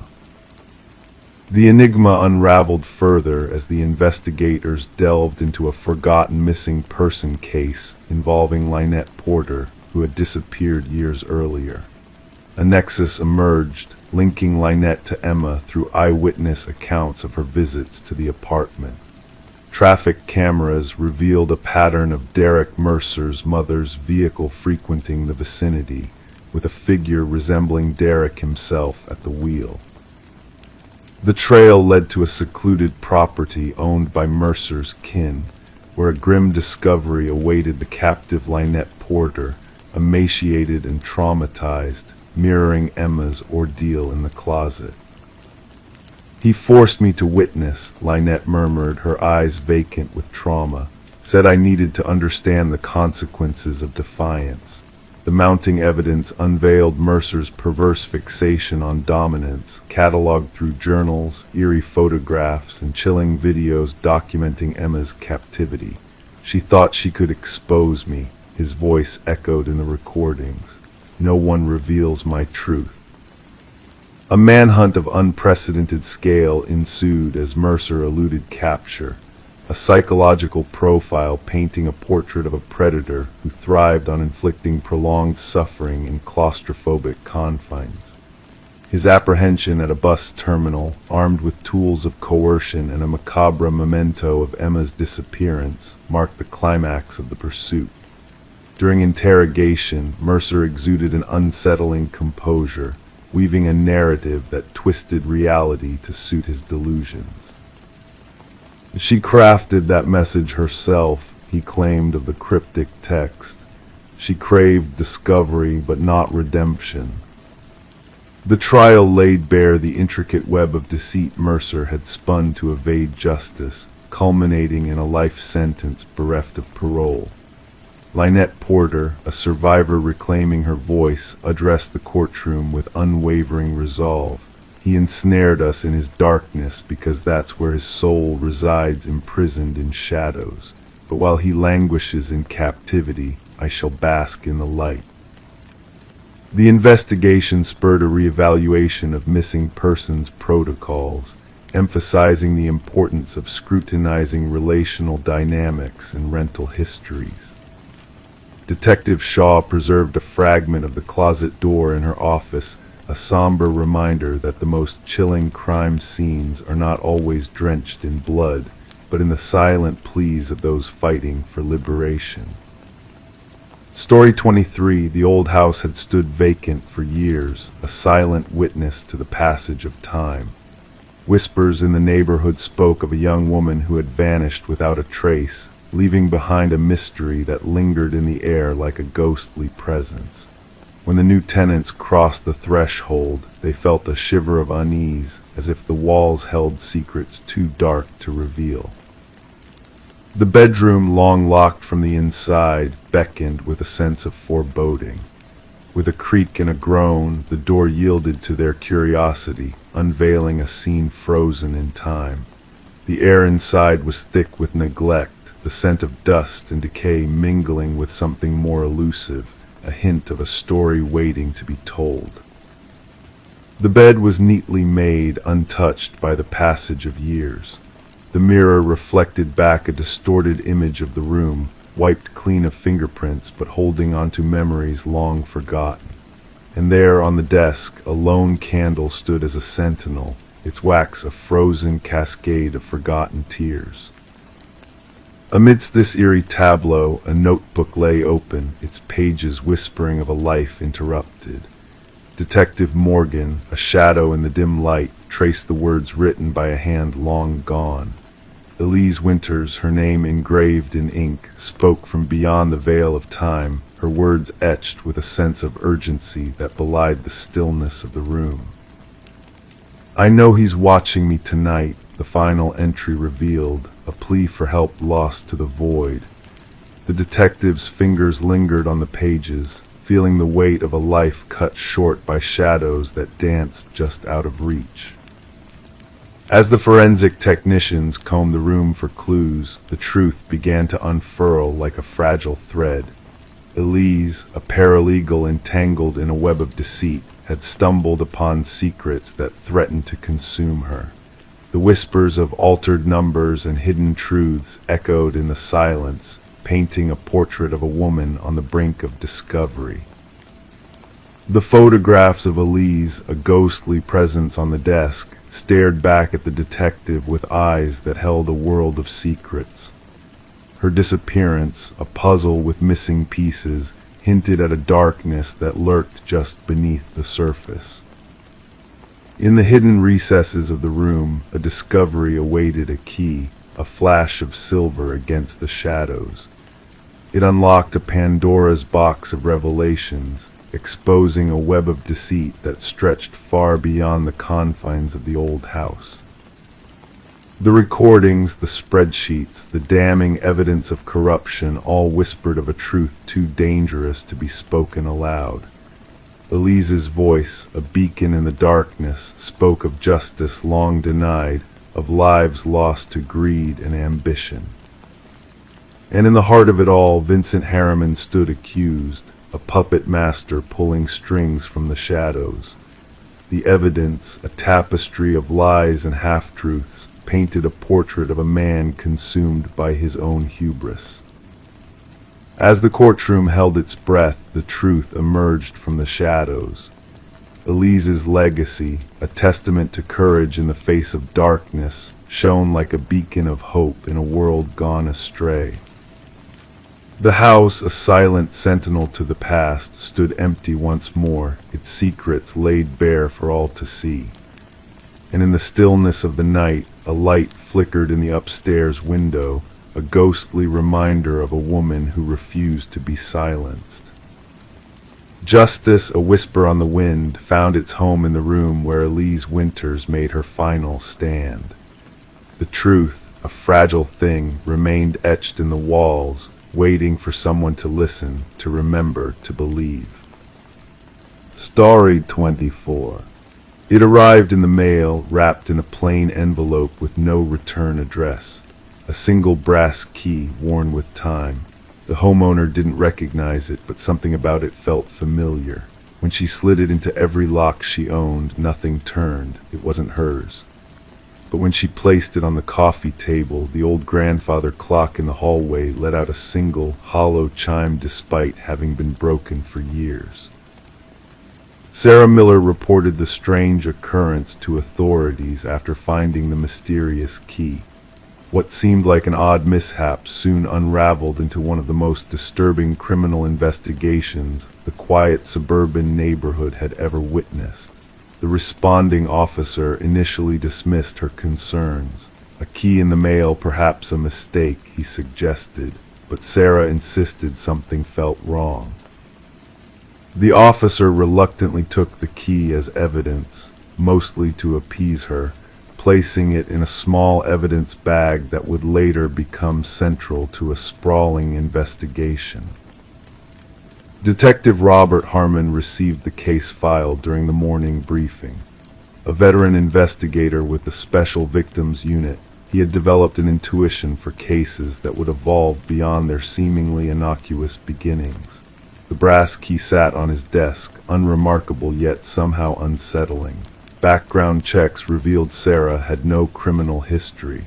A retired high school English teacher, widowed, with 2 adult children living across the country. Nothing suspicious in her financial records, phone logs, or social media. She appeared to be exactly what she claimed, an innocent recipient of something strange. The forensic team found no fingerprints on the key besides Sarah's. The envelope yielded nothing except a generic postmark from the regional distribution center. No DNA, no trace evidence. The key itself was a standard Schlage, available at any hardware store, though well-worn and at least several years old. The breakthrough came unexpectedly when Detective Harmon decided to run the key's unique bidding pattern through the department database.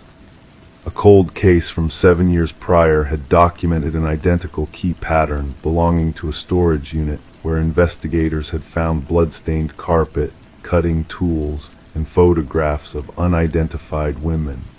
The original investigation had stalled without sufficient evidence to identify a suspect. Harmon pulled the dusty case files. The detective who had worked the case had since retired. The storage unit had been rented under a false identity, paid in cash.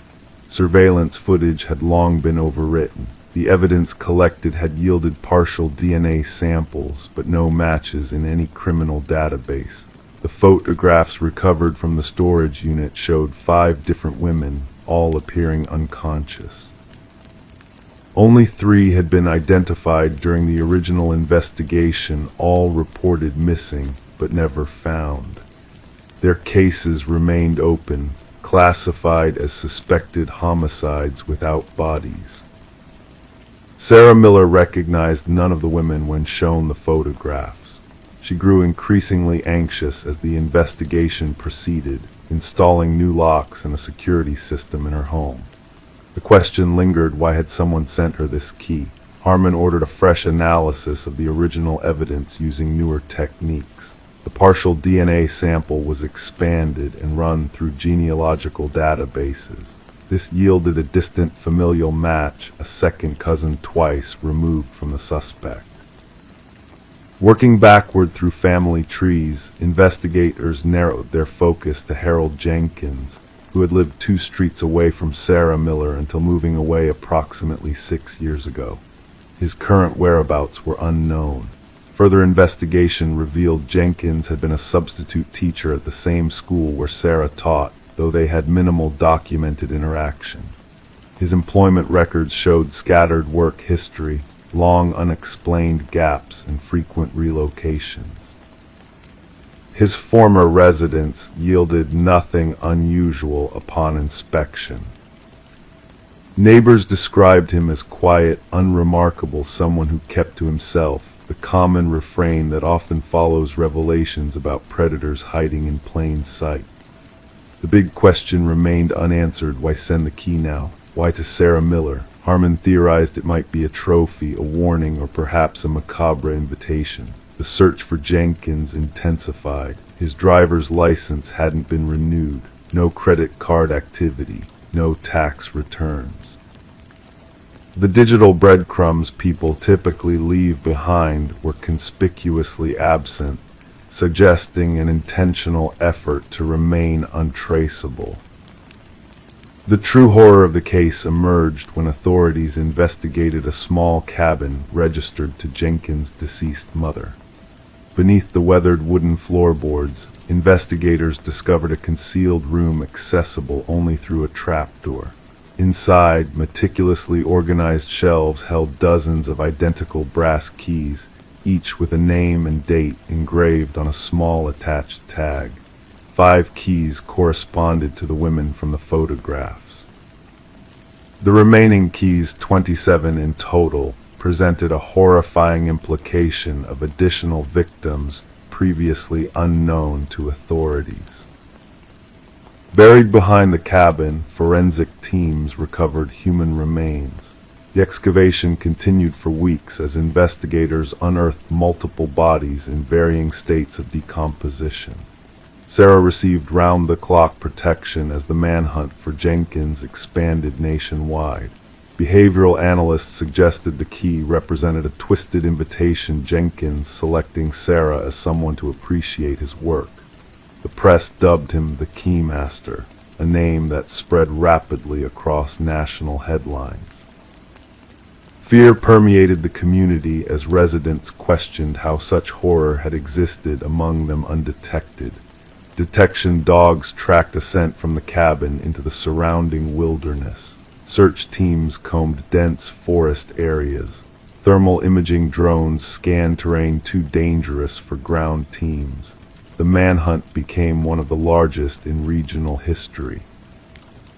A wildlife photographer hiking in remote woods captured an image of someone matching Jenkins' description. The grainy photograph showed a bearded man with hollow eyes carrying a backpack, heading deeper into the wilderness. Authorities closed in on the area, establishing a perimeter. Tactical teams navigated difficult terrain while psychological profilers predicted Jenkins would not surrender. They anticipated he might have prepared for this contingency with hidden supplies and escape routes. The final confrontation occurred when a patrol officer encountered Jenkins attempting to cross a river. Rather than surrender, Jenkins retreated to higher ground, where he barricaded himself in an abandoned fire observation tower. Negotiators attempted communication for hours without response. When tactical teams finally breached the tower, they found Jenkins dead from a self-inflicted wound. Beside his body lay a journal containing detailed accounts of his crimes, alongside a single brass key identical to the one Sarah had received. Inside a waterproof container, investigators discovered additional evidence, including photographs, maps marking burial locations, and personal effects taken from victims, a methodically preserved record of atrocities spanning nearly a decade. The journal's final entry addressed Sarah directly. "You never noticed me, but I noticed everything about you. The key opens nothing, because what I wanted to give you cannot be unlocked with metal, only with recognition. Now everyone will remember my name." The subsequent investigation identified 32 victims in total. Families who had spent years wondering about missing loved ones finally received answers, though the closure came with the unbearable weight of confirmed tragedy. Sarah never returned to her home, unable to reconcile the horror that had brushed so close to her ordinary life. The grandfather clock that had mysteriously chimed was examined and found to contain a small wireless receiver. Jenkins had been watching, waiting for the moment she received his gift. The case remains one of the most disturbing examples of predatory behavior hiding beneath a veneer of normalcy. Psychological researchers continue studying Jenkins' writings, seeking insights to identify similar offenders before they act. And somewhere in an evidence locker, a collection of brass keys sits in silent testimony to lives cut short, each key opening nothing, yet unlocking a devastating truth about the darkness that sometimes hides behind unremarkable facades. Story 25. The vintage Polaroid held secrets within its faded hues, capturing a birthday celebration frozen in time. Amidst the smiles and flickering candles, a chilling anomaly emerged. A mysterious figure lurked in the background of each photo, a spectral presence unnoticed by those in the frame. This enigmatic man, shrouded in shadow, seemed to draw closer with each passing snapshot, his presence growing more ominous. Sarah Winters stumbled upon this unsettling collection while sifting through her late mother's belongings in the attic. A box labeled Memories unveiled a haunting series of images from her childhood, documenting joyous family gatherings tainted by the presence of the unknown intruder. What should have been a nostalgic journey down memory lane transformed into a descent into darkness.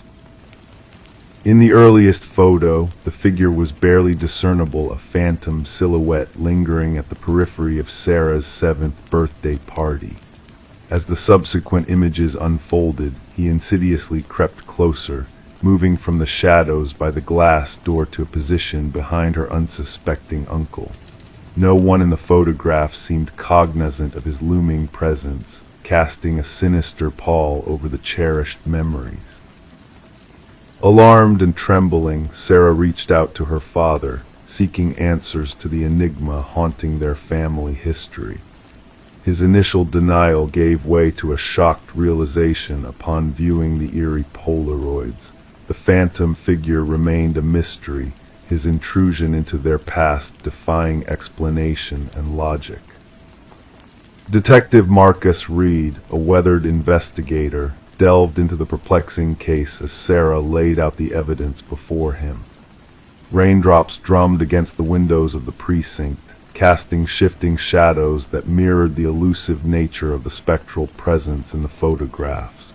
With a keen eye and a patient demeanor, the detective scrutinized each image, tracing the phantom's progression with a growing sense of intrigue. As Sarah arranged the photos in chronological order, a pattern emerged, a deliberate movement of the mysterious figure through the family gatherings, inching closer to the unsuspecting children with each frame. The detective, though initially skeptical, couldn't ignore the eerie precision of the intruder's actions, his unseen influence palpable in the frozen moments captured on film. Facial recognition technology proved futile in unmasking the phantom, his features deliberately obscured as if evading detection.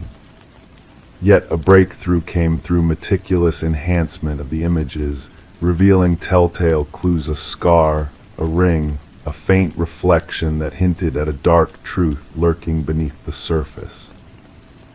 Dental records provided the crucial link, connecting the spectral figure to a long-forgotten maintenance worker named Robert Keller.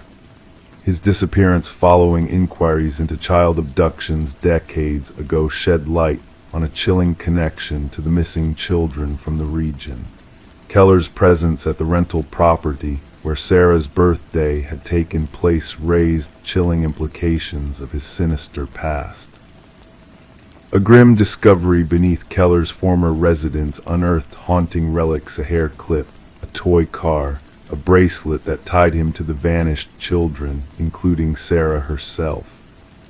The revelation sent shivers down her spine as the pieces of a macabre puzzle fell into place, exposing a hidden horror concealed within the innocent façade of family celebrations.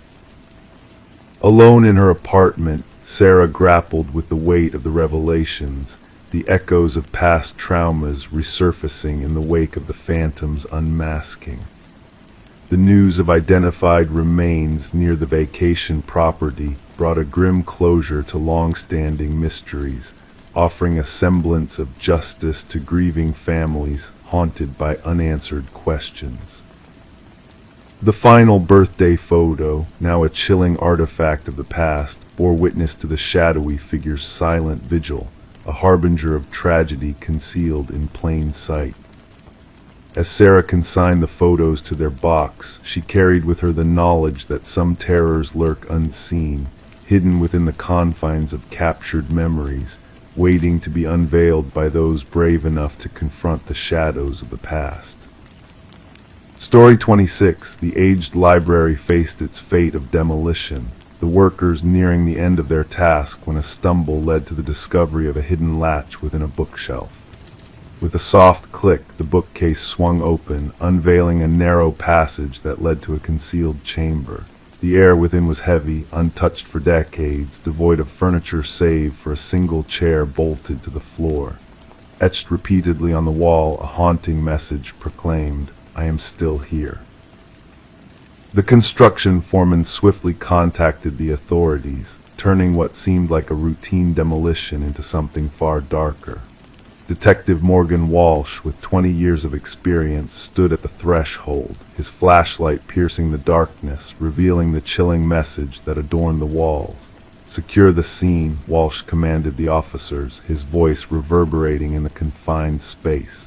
"No one disturbs anything until forensics arrives." The library's history added layers of intrigue. Once owned by the Harrington family, well-known figures in the community, the building had been donated to the public following the mysterious disappearance of their daughter, Rebecca. She had vanished during her final year of college, leaving behind only an abandoned car near the woods. Despite extensive searches, the case had gone cold.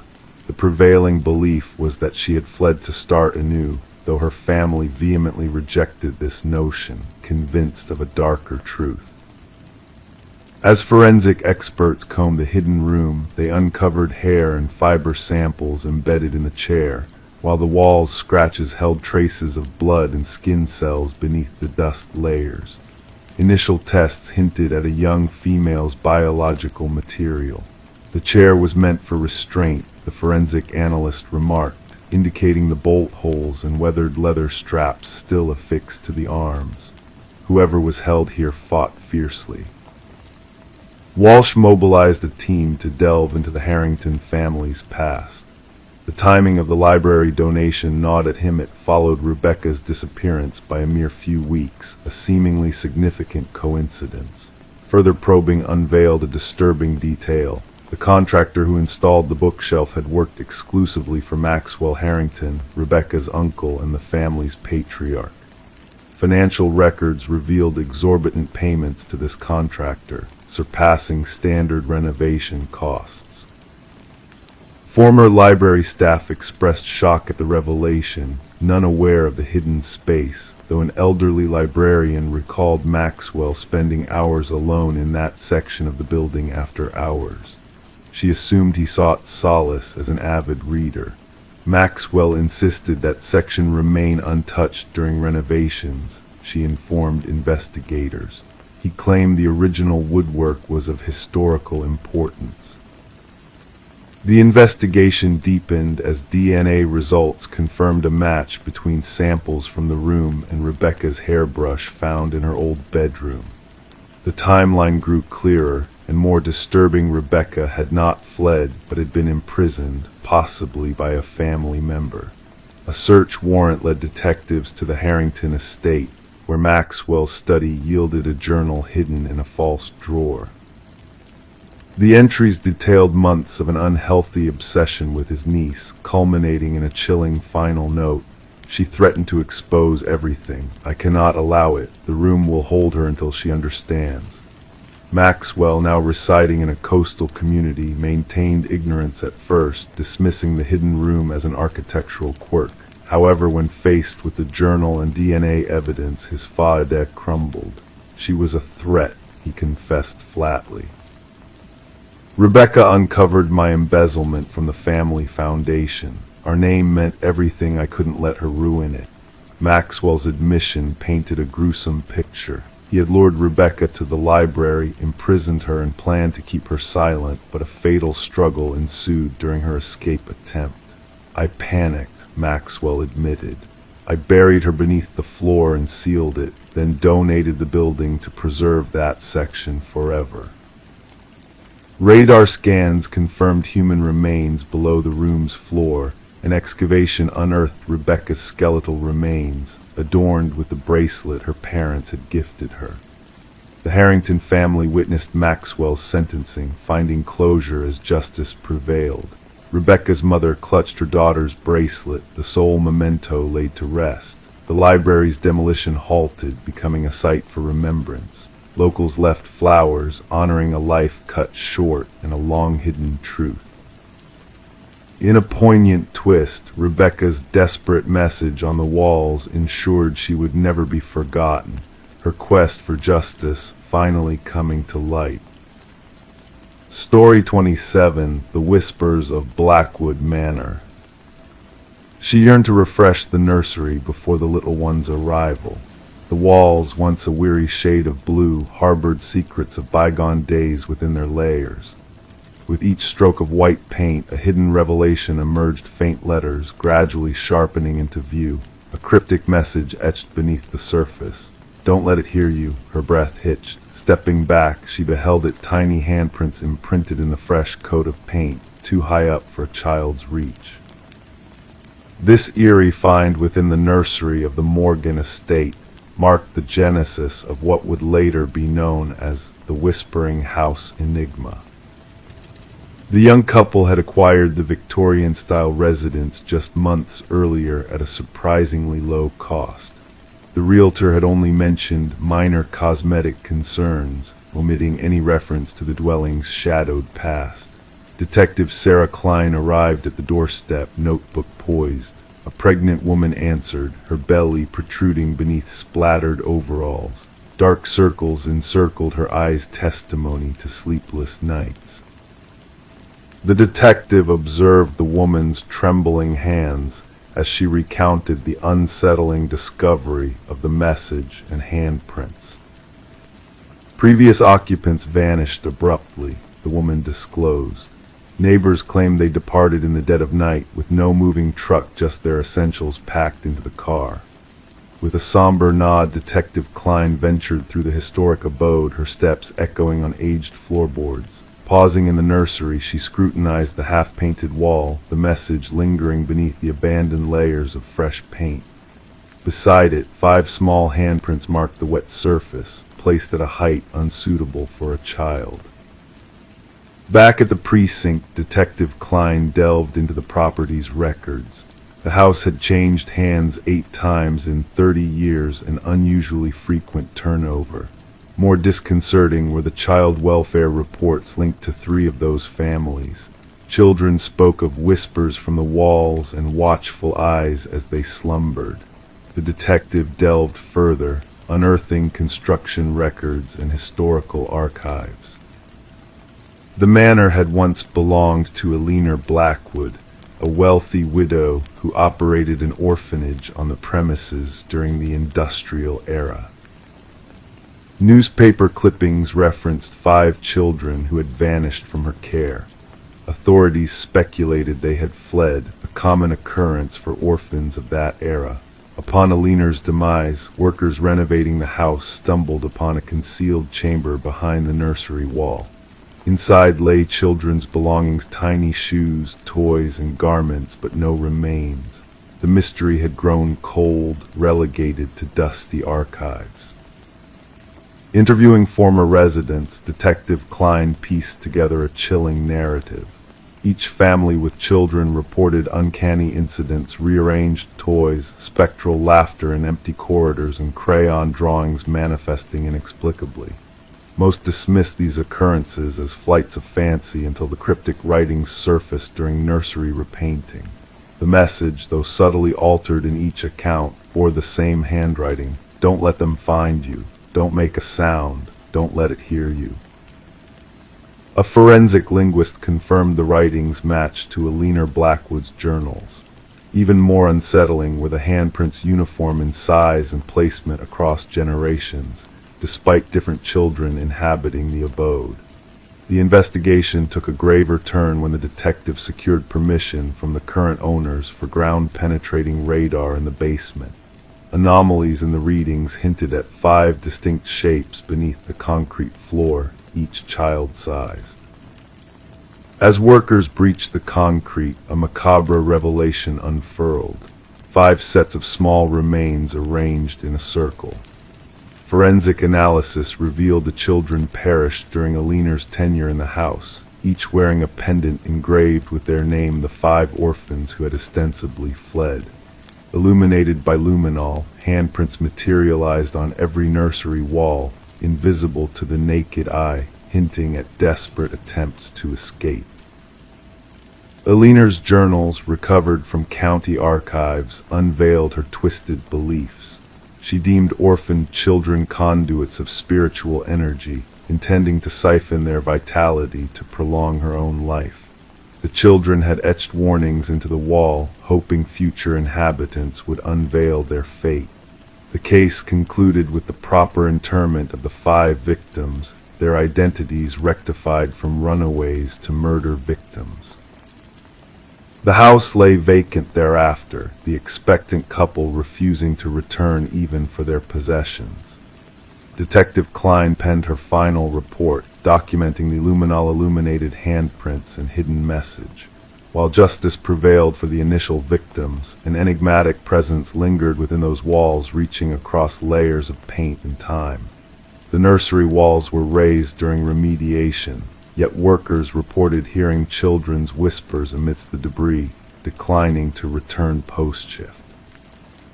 Ultimately condemned, the manor became another cold case file in the annals of obscurity, a tangible conclusion but spiritual conundrums left unanswered. A sole photograph remained with the detective 5 luminol handprints gleaming in darkness, a haunting testament to crimes that transcend erasure by fresh paint.